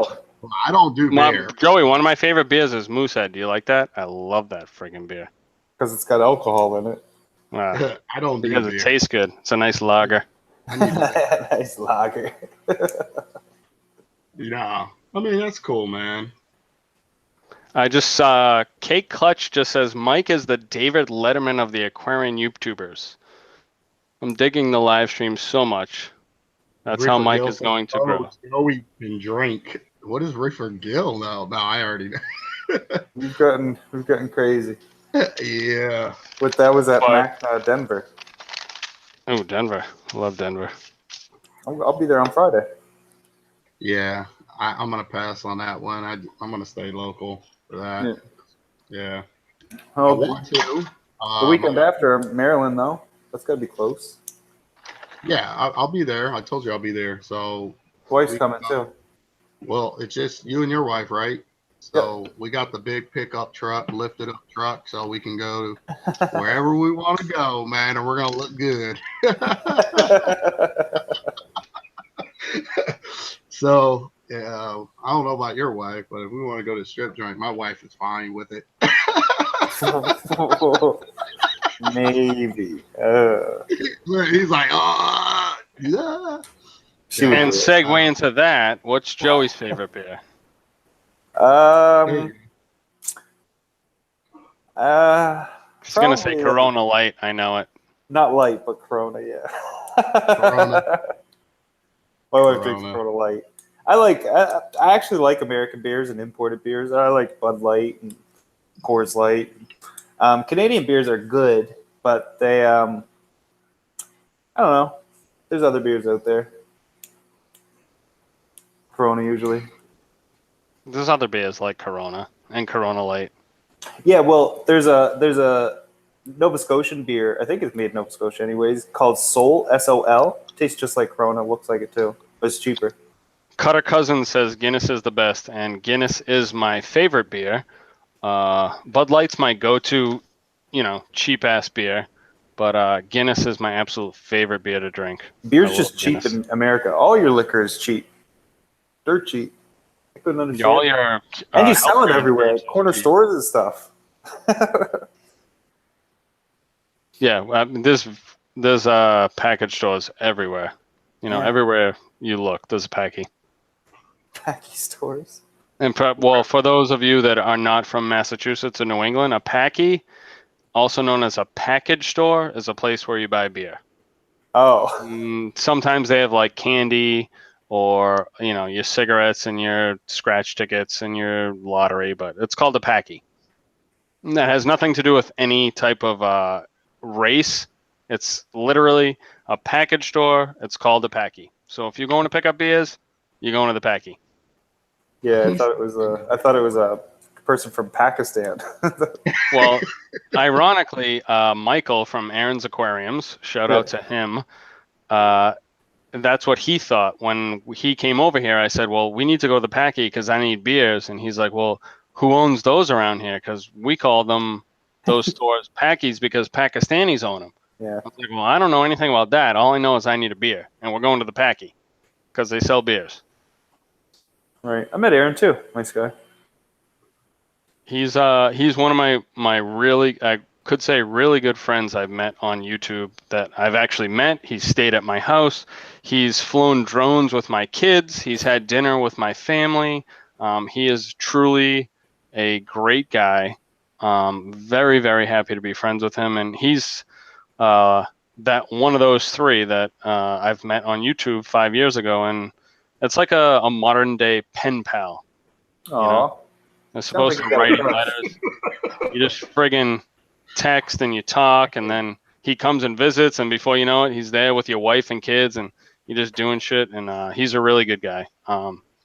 Really good person. Yeah, I love that dude.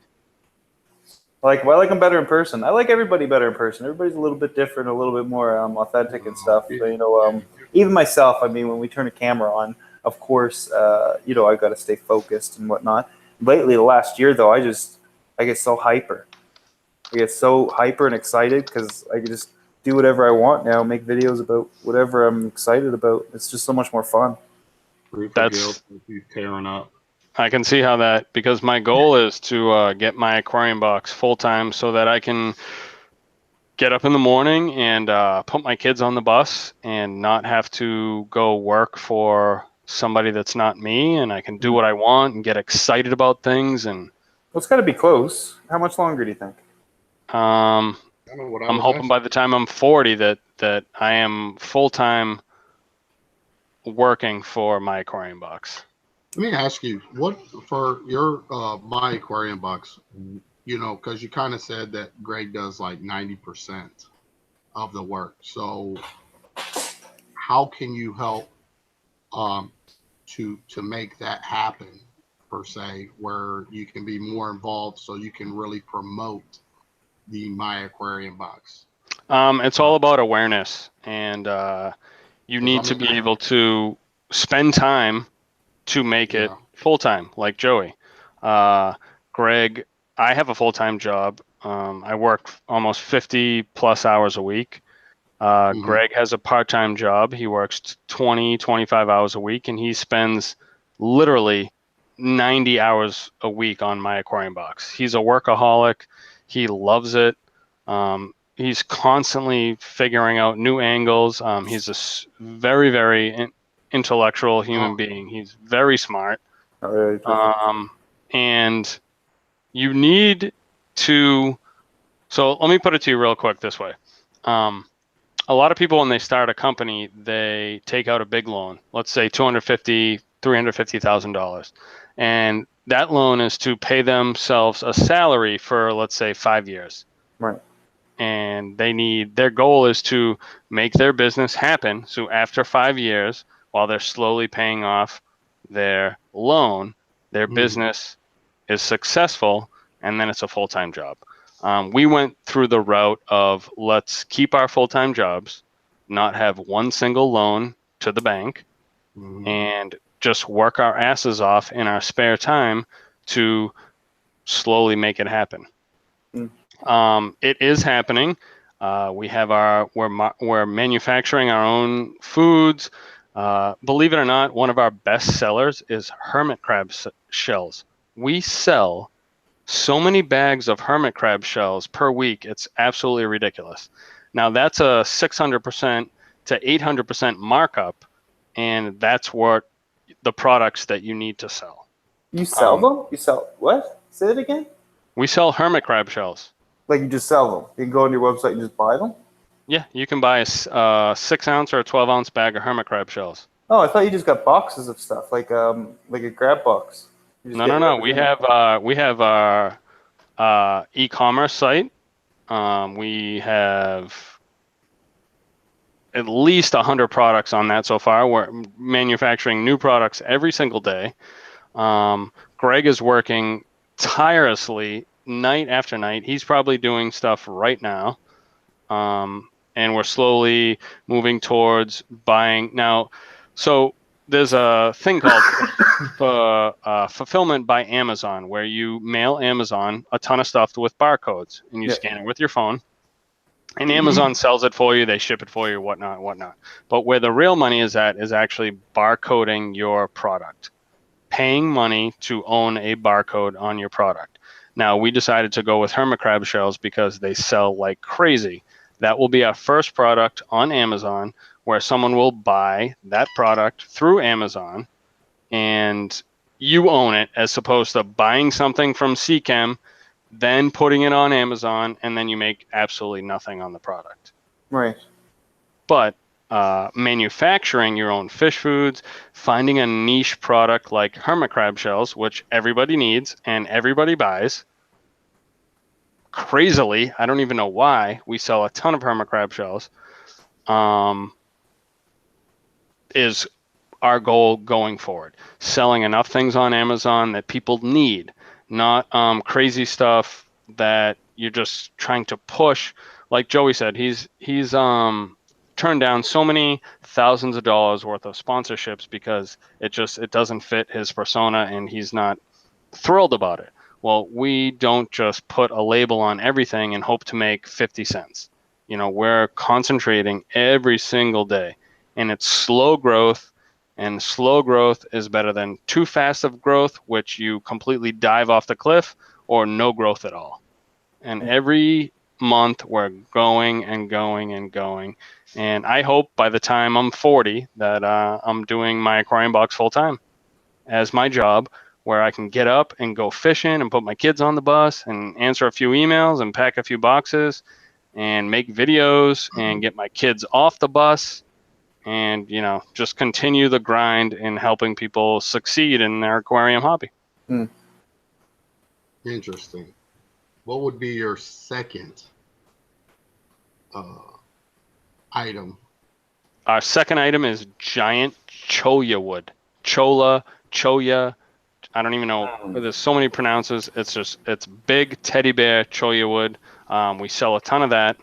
Did you We bring do a that lot to of the driftwood. We aquatic do a lot of experience? rock packages. Did We you do a lot of food.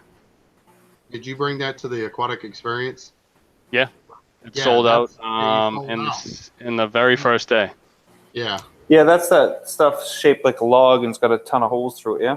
Yeah, it's yeah. cactus. It's basically dried cactus. Oh, is it? Yeah. Oh, I didn't know that. I've never used it in any of my tanks for anything. I guess probably why I didn't. Plecos and shrimp absolutely devour it. It's like catnip. It's like crack for shrimp and plecos. Really? Huh. Well, You crack drop- sells well, so should be good. Exactly. It's like aquarium crack.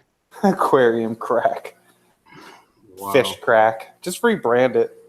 Yeah, I mean, we could possibly put it in a nice package and just brand it as fish crack, and hopefully, Flecko crack.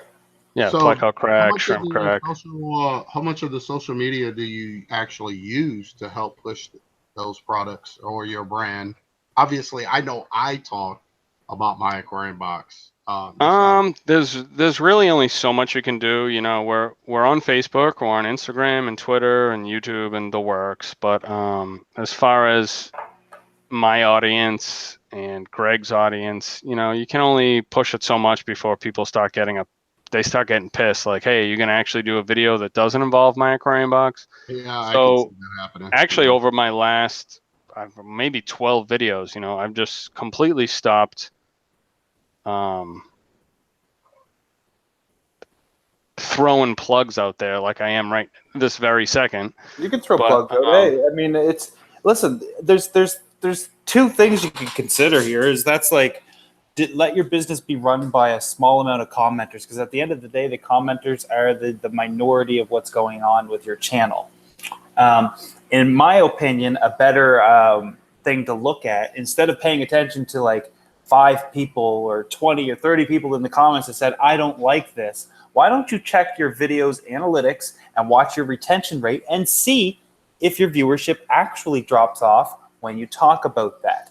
If that happens, then you're looking at a bigger picture of thousands of people. So commenters can add to and are things that you should consider in your videos, but your true analytics of what's really going on with your videos is what depicts what you should do.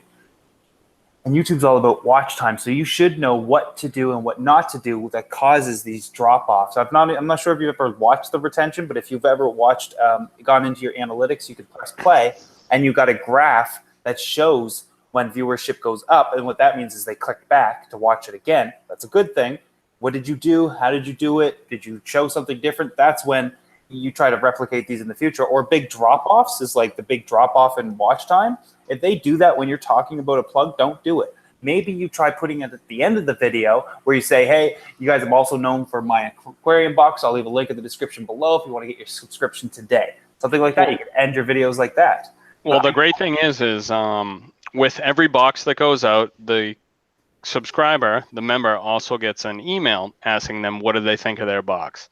Yeah. And they get to email us back, if they so please, with a positive, a neutral, or negative review. Right. Now, every single month so far, this last month we mailed over 600 boxes out. Now, 600 is a lot of subscription box for an aquarium hobby. I mean, it's crazy. Yeah. And when the emails come flooding in on positive, negative, and neutral reviews, we run those. Well, Greg runs the analytics. He comes out with charts and whatnot, and I can tell you 90% of the reviews are, I love everything that came in this box, and there's only maybe 6% that are neutral, like, I use this, but I might not use this. Maybe I'll use it later. Mhm. And I think there's 3 or 4% that are just like, oh, I don't need a beta hammock, or I don't need this or this or that. Well, they're not going to like everything in every container. You cannot please 100% of the people 100 times. No. But So if you're sending out 600 boxes and 90 to 93% of the reviews are absolutely amazing, you know, you're doing something right. my aquarium box is part of who you are, and it's a part of your channel. I don't think that you should stop talking about it. I think that you should come up with a way to promote it in a quick and tasteful manner. maybe you do a sneak peek at the end of your video. So you got to give somebody a reason to keep watching that advertisement. Maybe it's like one of the things we're tossing in this month, boom, and that's their sneak peek. And all these My Aquarium Box fans are always going to want to watch to the end of the video. Yep. Find out what you're tossing in there. That one tiny little, maybe it's only one of the smallest things. The smallest item this month, boom, is this. Or something along those lines, right? One, you're creating anticipation of what's he going to do. Two, you're getting to promote your box regardless. And three, it's at the end of the video. Everybody else that don't like it doesn't have to watch it. They already got their content at the beginning. I wouldn't stop promoting it. I wouldn't cut it out from your last 9 to 12 videos or whatever you mentioned. That's thousands and thousands of promotion you could have did. I think that you should just reposition it somehow and come up with a creative way to position it into your video and keep it tasteful and a reason for them to actually want to watch that.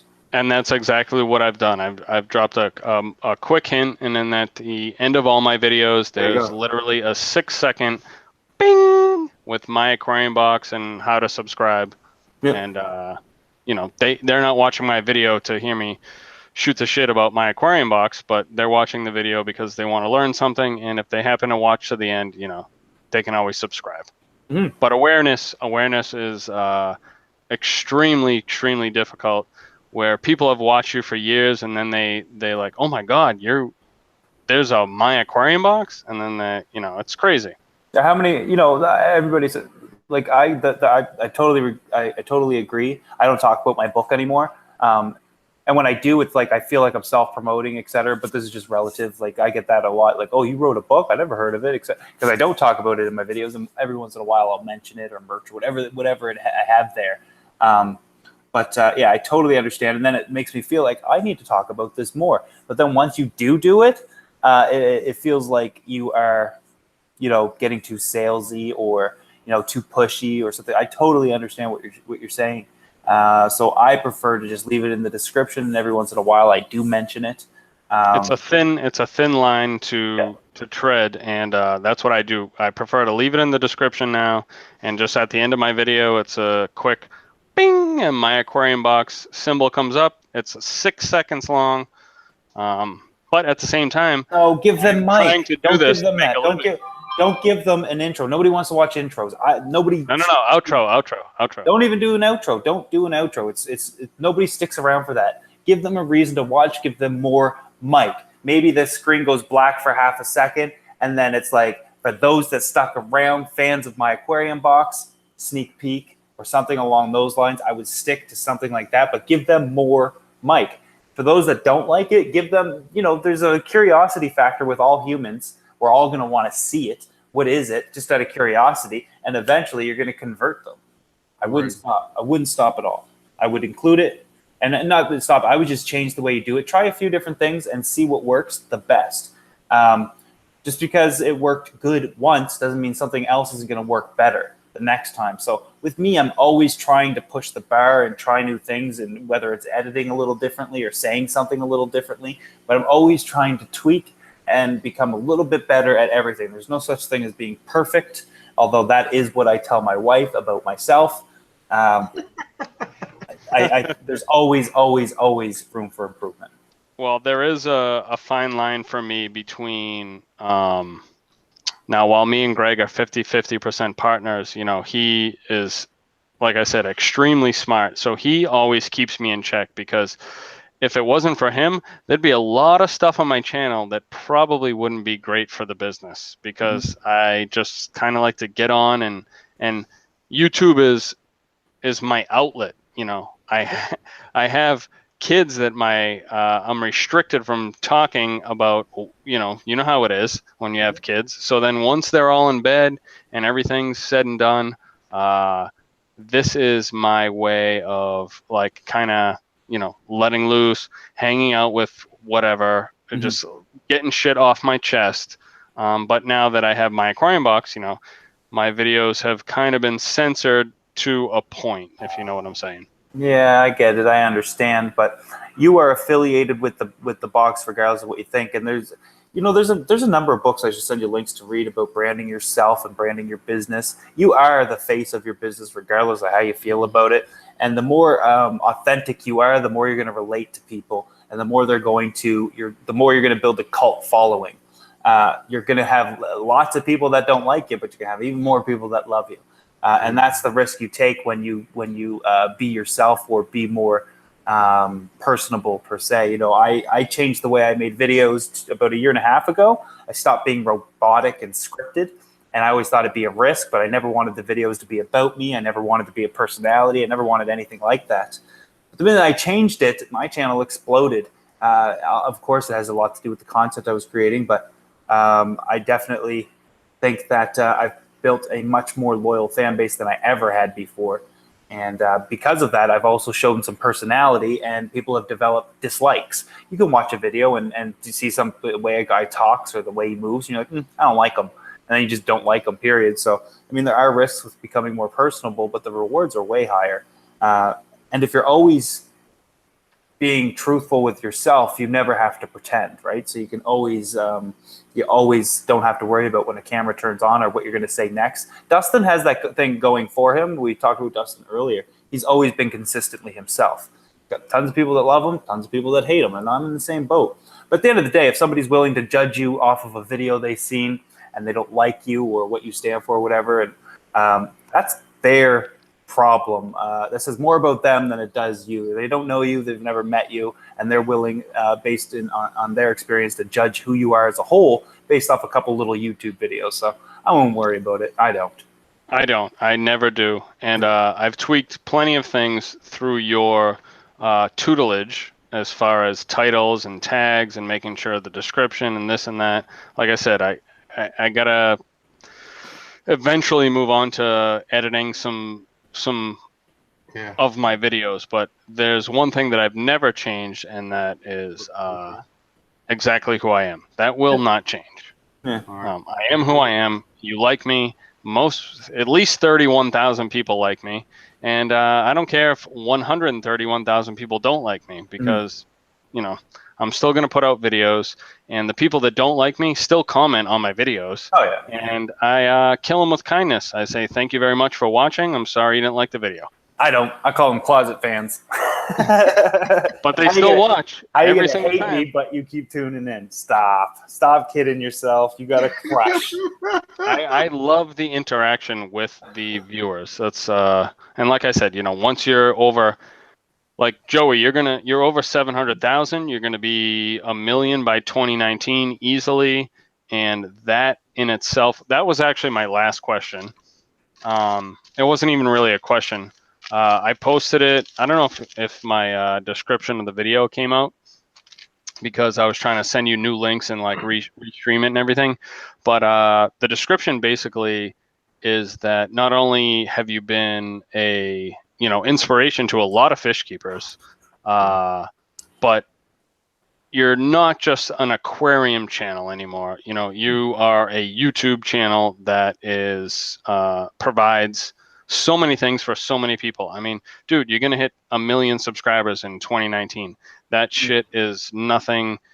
And trust me, anybody who's watching and myself all can see that you like to talk about yourself and how awesome you are. Do I ever? But you deserve that trophy. You are gonna hit 1 million subscribers, and for the fish keeping community, that is friggin' amazing. And you should be able to toot your own horn. A lot of the times when I share these stories, it's not necessarily to my own horn. I don't need to. Of course, it'll come across that way, but it's to share information that you could truly use. And I know that a lot of people do listen to me and will take what I say as the gospel, so to speak. So I try to help as much as I can. With that said, because it's funny you mentioned being an aquarium channel and YouTuber. I do have a lot of people that watch me that don't have fish tanks, and that's what I mean. You're about to hit 1 million, and I would bet that half of those, if not more, do not have fish tanks. Yeah. They just want to stand with his shirt off. They're waiting for that day, and when that happens, that's when he's going to hit 1 million all day long. And they're like, what? Joey has a third nipple? I'm unsubscribing. I have a fitness channel as well, and I work out with my shirt off for I don't know why nobody ever mentions it, but I do have another channel. Oh, look. Now watch that channel go through the roof. Kidding. I don't have another channel. Speaking of fitness channels, there's I think it's a vlog after college. Oh, He's right, in- yeah. I know. Yes. I watch his channel all the time. He's got a blew great, up. unbelievable reef tank. The desktop one of some sort, like it's a nano one, yeah? Or No, that was putting years ago. He has sorry. a Red Sea reefer like 250 or something now. Yep. Anyway, he's skilled in keeping corals with dosing in the works, but his channel is like 10% fish and more of just vlogs and what he's doing. But it's extremely entertaining, and he does a lot of stuff that's not fish keeping. But when he does show his reef tanks, it's absolutely amazing. Well, when I hit 1 million subscribers, I will incorporate a lot of other daily stuff, I think. I might go to daily vlogging and whatnot and still keep doing what I'm doing. But I would like to get to 1 million on aquarium videos only. But I often think about that. You'll do that, no problem. I mean, even before, I would say before the summer ends, let's call it August, I'm predicting you'll be over 1 million, no problem. If I could give you any advice, what you're doing now, Joey, like, come in and hang out and really show other people that you're not, big-headed or selfish. You actually care, blah, blah, blah. I'm saying I see a lot of people loving what you've been doing lately and popping in. A lot of positive feedback from it. So, take it for what it is. Continue to do that. Reach out. Obviously you gotta, make sure it's for the right reasons, or why you want to, jump in somebody's live stream or channel. But I say that you just showed another side of you that I don't think people really get to see outside of your normal what you do, if that makes sense. Shoot.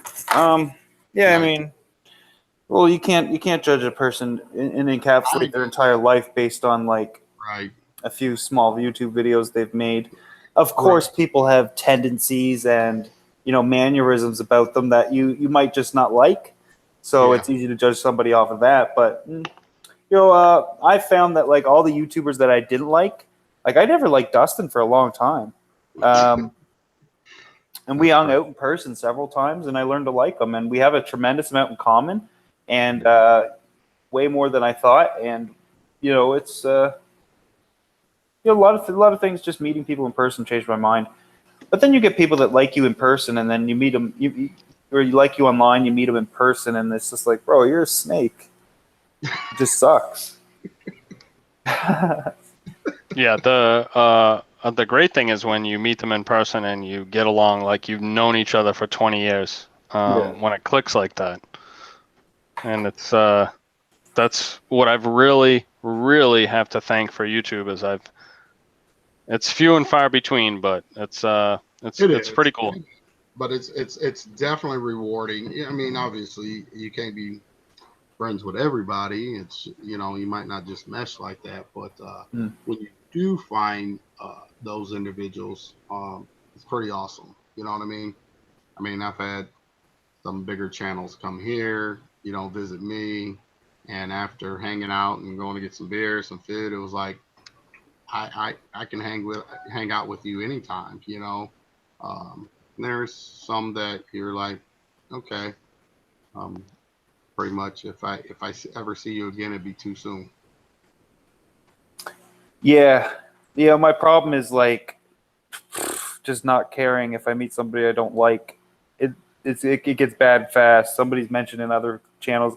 I had this one guy that was trolling me in person, and he found out I was upset. And what nobody knows is the side story is that he come up crying because he knew I was going to hurt him. I was pissed.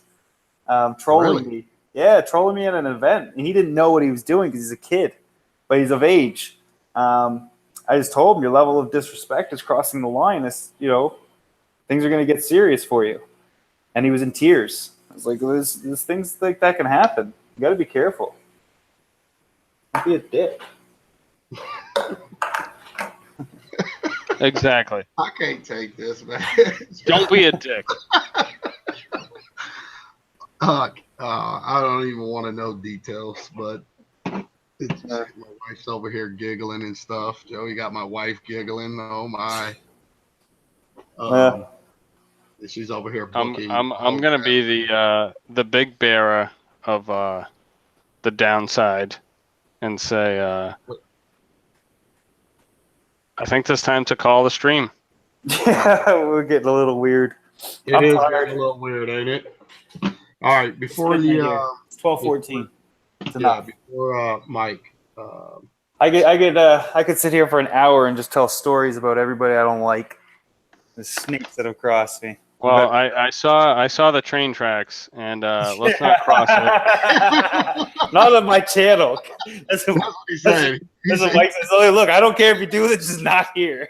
No, I don't give a shit. You can talk about anything you want on my channel. Yeah, it's all right. No, all right. Well, thanks, guys. Everything was great till Rico popped on. I enjoyed myself till then. Whatever, man. What? Where are you going to be at? Okay. Yeah. Joey, thanks for coming on, Joey. I really appreciate it. I appreciate you answering all the questions. A lot of people don't like to, a lot of people want to see the questions beforehand, and I always tell them there's no way I'm typing these to you, so you're just going to have to answer them. And you right away said, I don't want to know the questions, which was great because I didn't feel like friggin' typing them up on the thing to send you them. Yeah, no rules. I don't want to know the questions. Ask whatever you want. So it was great to have you on. I really appreciate it. And a lot of great, a lot of great conversation in the chat. And yeah, that's about it, man. Loved having you on. I hope we can do this again. Nope. One and done, brother. Yep. All right. I'll see you. I'll message you in 2024 when you're at 9 million subscribers and you have no hair. I'll pretend I don't know who you are. I'm on my way. Yeah. Perfect. All right. I'll talk to you. Mike. All right. Night, guys. All right, Mike. Rico. I'll talk to you tomorrow. Man? I'll talk to you tomorrow, man. You're going to be on a friggin' live stream for like 9 hours tomorrow. What's tomorrow? Depends. Wednesday. What's tomorrow? Wednesday.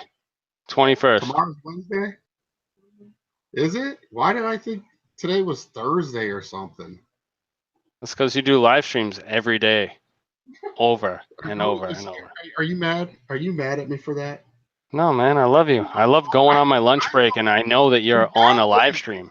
Exactly. You can't wait to go take your lunch so you could jump on. Be honest. I literally go to lunch with this guy every day. We go away from the cafeteria and we sit up in like this empty room. And the other day I was like, Rico's on. I'm going to go sit at my desk and watch Rico and eat my lunch. Oh, my. Oh, look. Joey's giving CJ some googly eyes in the chat, man.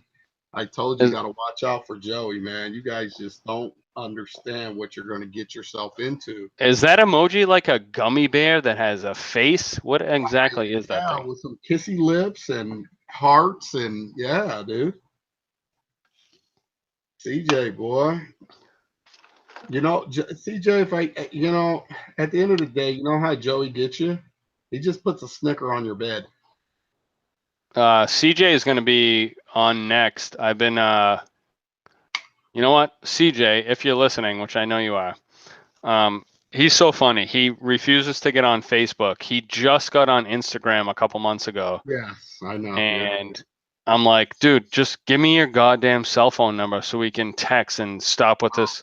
Friggin', I gotta roll up a message and put it in a fucking pigeon, and then the pigeon flies to Kentucky and gives it to him. And then he gives it to a guy who drives up via train to New York, who hops on a Greyhound that drives to my house, and then I get his message later. Like, Jesus, just give me your friggin' number already, CJ. So bad. People email me to relate messages to CJ because they know I talk to him. Yeah, see? I mean, I'm not gonna give CJ's phone number out to anybody. Just like I have Rico's cell phone number, we text once in a while. I'm not gonna give anybody's number out, but it's just easier to be like, hey, dude, do you want to come on the live stream tonight? And then like 5 days later, CJ's like, do you want me to come on the live stream? I was like, sorry, CJ, that was last week. Check your email once in a while. I'm CJ's personal secretary. I feel sometimes when people's like, "Well, I know you talk to him. Can you tell him? Can you give him my number?" Mike, I really want to say, just be easy. Just hit him with, that be easy. I need to get some Barry White in my voice, and then I think I'd be okay. CJ says it's warm buttermilk and something else. I don't know. Buttery Sounds smooth. gross. Either way, sounds gross. Before this, whenever we end this live stream, I would like to thank everybody that did the super chat. I'm really sorry that if I didn't respond to you, Joey just takes over the stream. You know how that is, and people just want to listen to him, and he goes crazy. So I do apologize to that. I did see SC and Rachel and a bunch of people donated, which is very, very awesome. CJ, be easy, Mike. We going live, baby. Yeah, CJ, give me your goddamn cell phone number already, so we can just text. Jesus Christ. Don't worry. I'm not the FBI. I'm not the CIA. I'm not going to come to your house. I'm not going to find you and figure out where you live and mail you some anthrax or some shit. Just give me a goddamn cell phone number. He said, Joey asked for my number. I turned him down. Oh, shit. Reefer Gill. Reefer Gill just dropped a $20 super chat. Ain't you glad we didn't just jump right off? Look at Reefer Gill. Now we got to stay for 20 minutes, right? Reefer Gill, thank you so much. That is very appreciated. That's awesome. He said my skin was flawless. That's why I got his digits. CJ stupid. Rico's skin's not flawless. It's all tatted up. It's tatted, baby.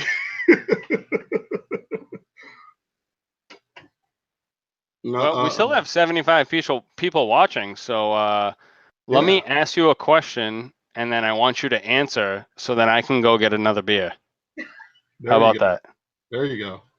All right, let me think of a good question. All right. Here's this. I just actually got an email today from Jack Kent, the owner of Brightwell Continuum, saying he has this thing. It's called a Razor. It's a liquid. A guy from Chile, one of his friends from Chile. This is crazy. I'm really not lying. From Chile. Oh, snap. The king of DIY just gave 21 Canadian dollars. From Chile, that ridded his tank of vivarium or vivarium. It's like, why would you want to rid your tank of some sort of bubble algae? Oh, the algae. Okay, I know what you're talking. I don't know if you're saying it right, but yeah, I'm definitely not saying it right for sure. Yeah. It's it rid his tank of this bubble algae, and the email said that everybody knows once you pop these bubbles, the spores spread. This takes care of it before the bubble algae gets a chance to like blow up. It was absolutely amazing. Okay, but and that's in a full functional reef tank? Yeah, I mean the tank was gorgeous. I mean not as beautiful as your tank, but it was there. I wouldn't say that it's not possible because obviously they came out and figured out a yeast medication for women is actually taking care of bropsis. It's called fluconazole.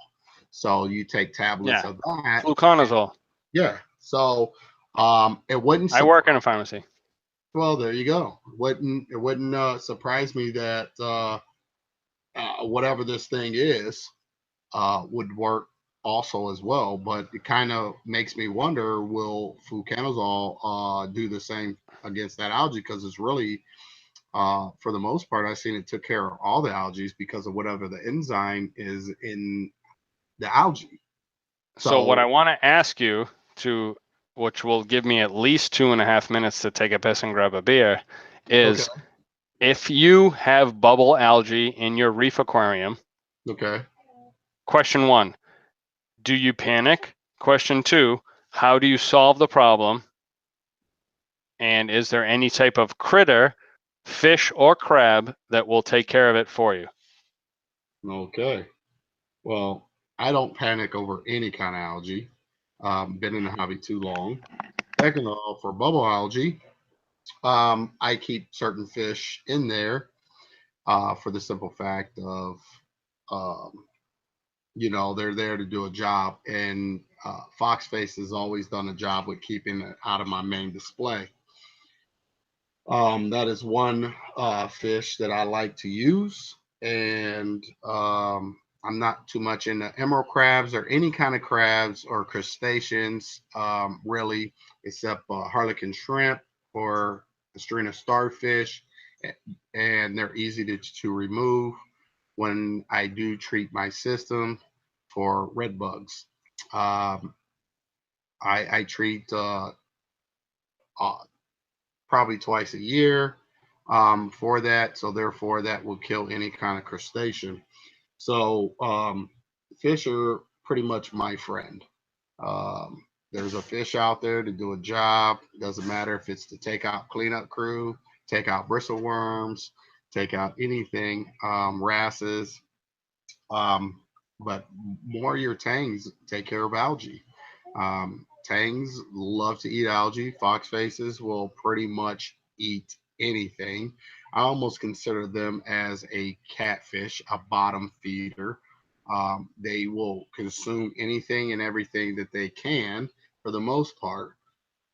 So that's what I do. That's what I use. Um, Regal's adult plate. Okay. You know what? Is this date coming fast enough, honey? Did you already book our hotel? I can't wait. Joey's got it coming.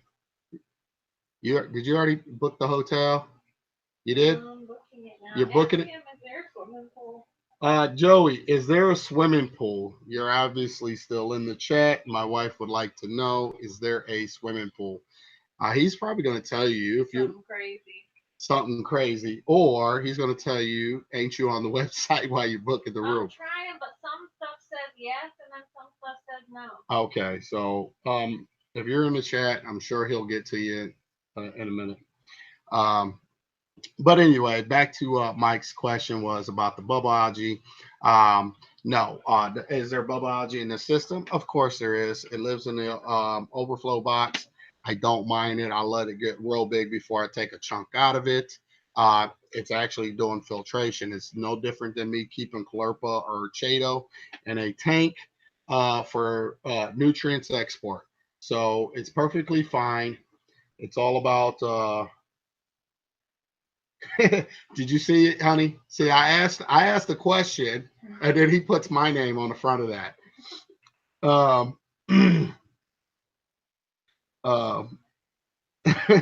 He's stupid. Can't hear you, Mike. Your headset's not working. Your headset's not working. Yeah, your headset's not working. He's gonna make you wear his white.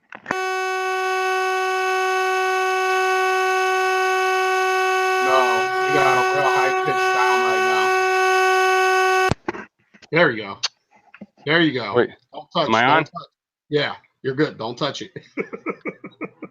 I was just going to say, now not only is your tank in the black, my tank's in the black. We got no lights on any one of our tanks. Now it's just looking at a skinny guy with a beard and a giant guy with a friggin' black wife beater on. And that's all we're talking about here. Yeah. No, we're actually, I was just finishing up about your bubble algae question. So, yeah. Basically, just use fish. I mean, bubble algae, any kind of algae is really, there's no sense of panic. I think people panic. I think people, when they panic, especially in this hobby, Mike, that's what gets them in trouble. And they start doing a bunch of stuff to their tank real quick. And make a long story short, they just blow their tank up pretty much. Well, to make a long story even shorter, unlike you, I will not be going live streaming for the next 7.5 to 19 hours. I'm gonna call it quits because I still have some stuff to do in my basement, and I want to go to bed like around 12 o'clock, 1 o'clock, hopefully. Oh, that's okay, man. Um, I mean, I'll just call Joey and we can play footsies and yeah, fantasize our meetup you and guys can smooch. You yeah, guys can smooch yeah, around for a yeah. while. We'll get the kiddie pool out and the baby oil and some Snickers and you know, You can yeah, wrestle around. yeah, we wrestle around and um, pull each other's nipples and You'll you know, probably win until your back goes yeah, out. yeah, yeah. Well, I'll let him think he's doing something, and I mean, Well, let's just on a face it, side note, Joey. I just want you to know that that picture you posted of you and your wife on your anniversary, you guys, that was a great picture. Your wife looked gorgeous. You Oh, guys just thank looked you. so happy. I love that picture. I think it was probably on Instagram. Yeah, yeah. Thank you so much, Oh, Mike. thanks. There you go. She said thanks if you heard her. Yeah, you guys, that was a great picture. So yeah, Joey. At the end of the day, I bat and you catch, but we'll have fun, little foreplay.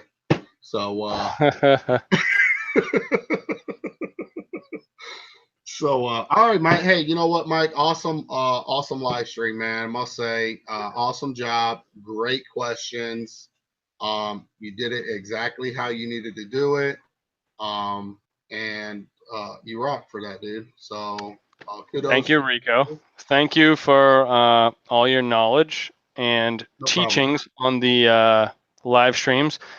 Thanks, Joey, for coming on. And Rico always comes on. He's always there. He's a wrench for me. He's always there on my live stream. He's always there to help out. So after the live stream's done, I can go edit everything, and I'm gonna post a link. I mean, everybody on here knows Rico anyway, but I'll still post a link to Rico's channel. Would it be super like ridiculous for me to post a link to Joey's channel? Because I doubt I don't. anybody Yeah, I don't knows. think that's going to help him much. I Yeah. mean, Unless I charged him like $1,000 for every one subscriber I got him, probably he'll won't help just him. he'll just turn you down anyway. So he'll leave Uh, your money on the table. I So loved having Joey on tonight. he said He no. might as well be from Massachusetts because he's the biggest ball buster, just like me. And Rico, you always know, man. You can call me anytime, and Yep. anything I say on the chat, don't read it text-wise because Yep. I'm true. So let's just call it a night. Tell your wife I said hello. Honey. Please, you have yet to send me the link for her LuLaRoe stuff. Oh, send it. I'll just text Mike. Just grab my phone and text him and send him the link. She said she got you. She got you. And All right. Once thanks for again, coming on, Rico. You know I love you. yeah, man, I appreciate it. I just want to say one more thing to all your subscribers or mutual subscribers. Awesome, guys. I think this was the first time Mike has honestly got these kind of super chats for doing a live stream. You guys did an awesome job with supporting him tonight, and I just want to say you guys are awesome for that. And we actually all appreciate all our subscribers. So you guys rock and keep up the good work. Yes, thank you, Rico. Thank you to all my subscribers. Go check out Rico's Reef Tanks. If you are looking to get on a live stream literally any day of the week, just go hang out. He's super personable, super friendly as far as who can come on and ask questions, not just to come on and just to come on, but literally there was some guy from Taiwan who was Indian and had a giant beard, and he had questions to ask the other day, and I only hopped on for my brief lunch break, and it was kind of special to listen to Rico answer his questions. Like, that should have been said a long time ago, but it was just funny to see that happen. So yeah, go check out Rico's Reef Tanks. I'm calling it a night. It is 11:34. Thank you, Joey. Thank you, Rico. Thank you, everybody who has come on. Thank you for all the super chats, and hope we can do this again in another week. As Joey would say, Mike, no, this is our Yeah. last. live stream together. No, I'm No. joking. Rico, you will be on my next live stream and the next one and the next one and the next one. All right, bud. All right. Kill it, man. Shut it down. Goldie, I'm out. All right.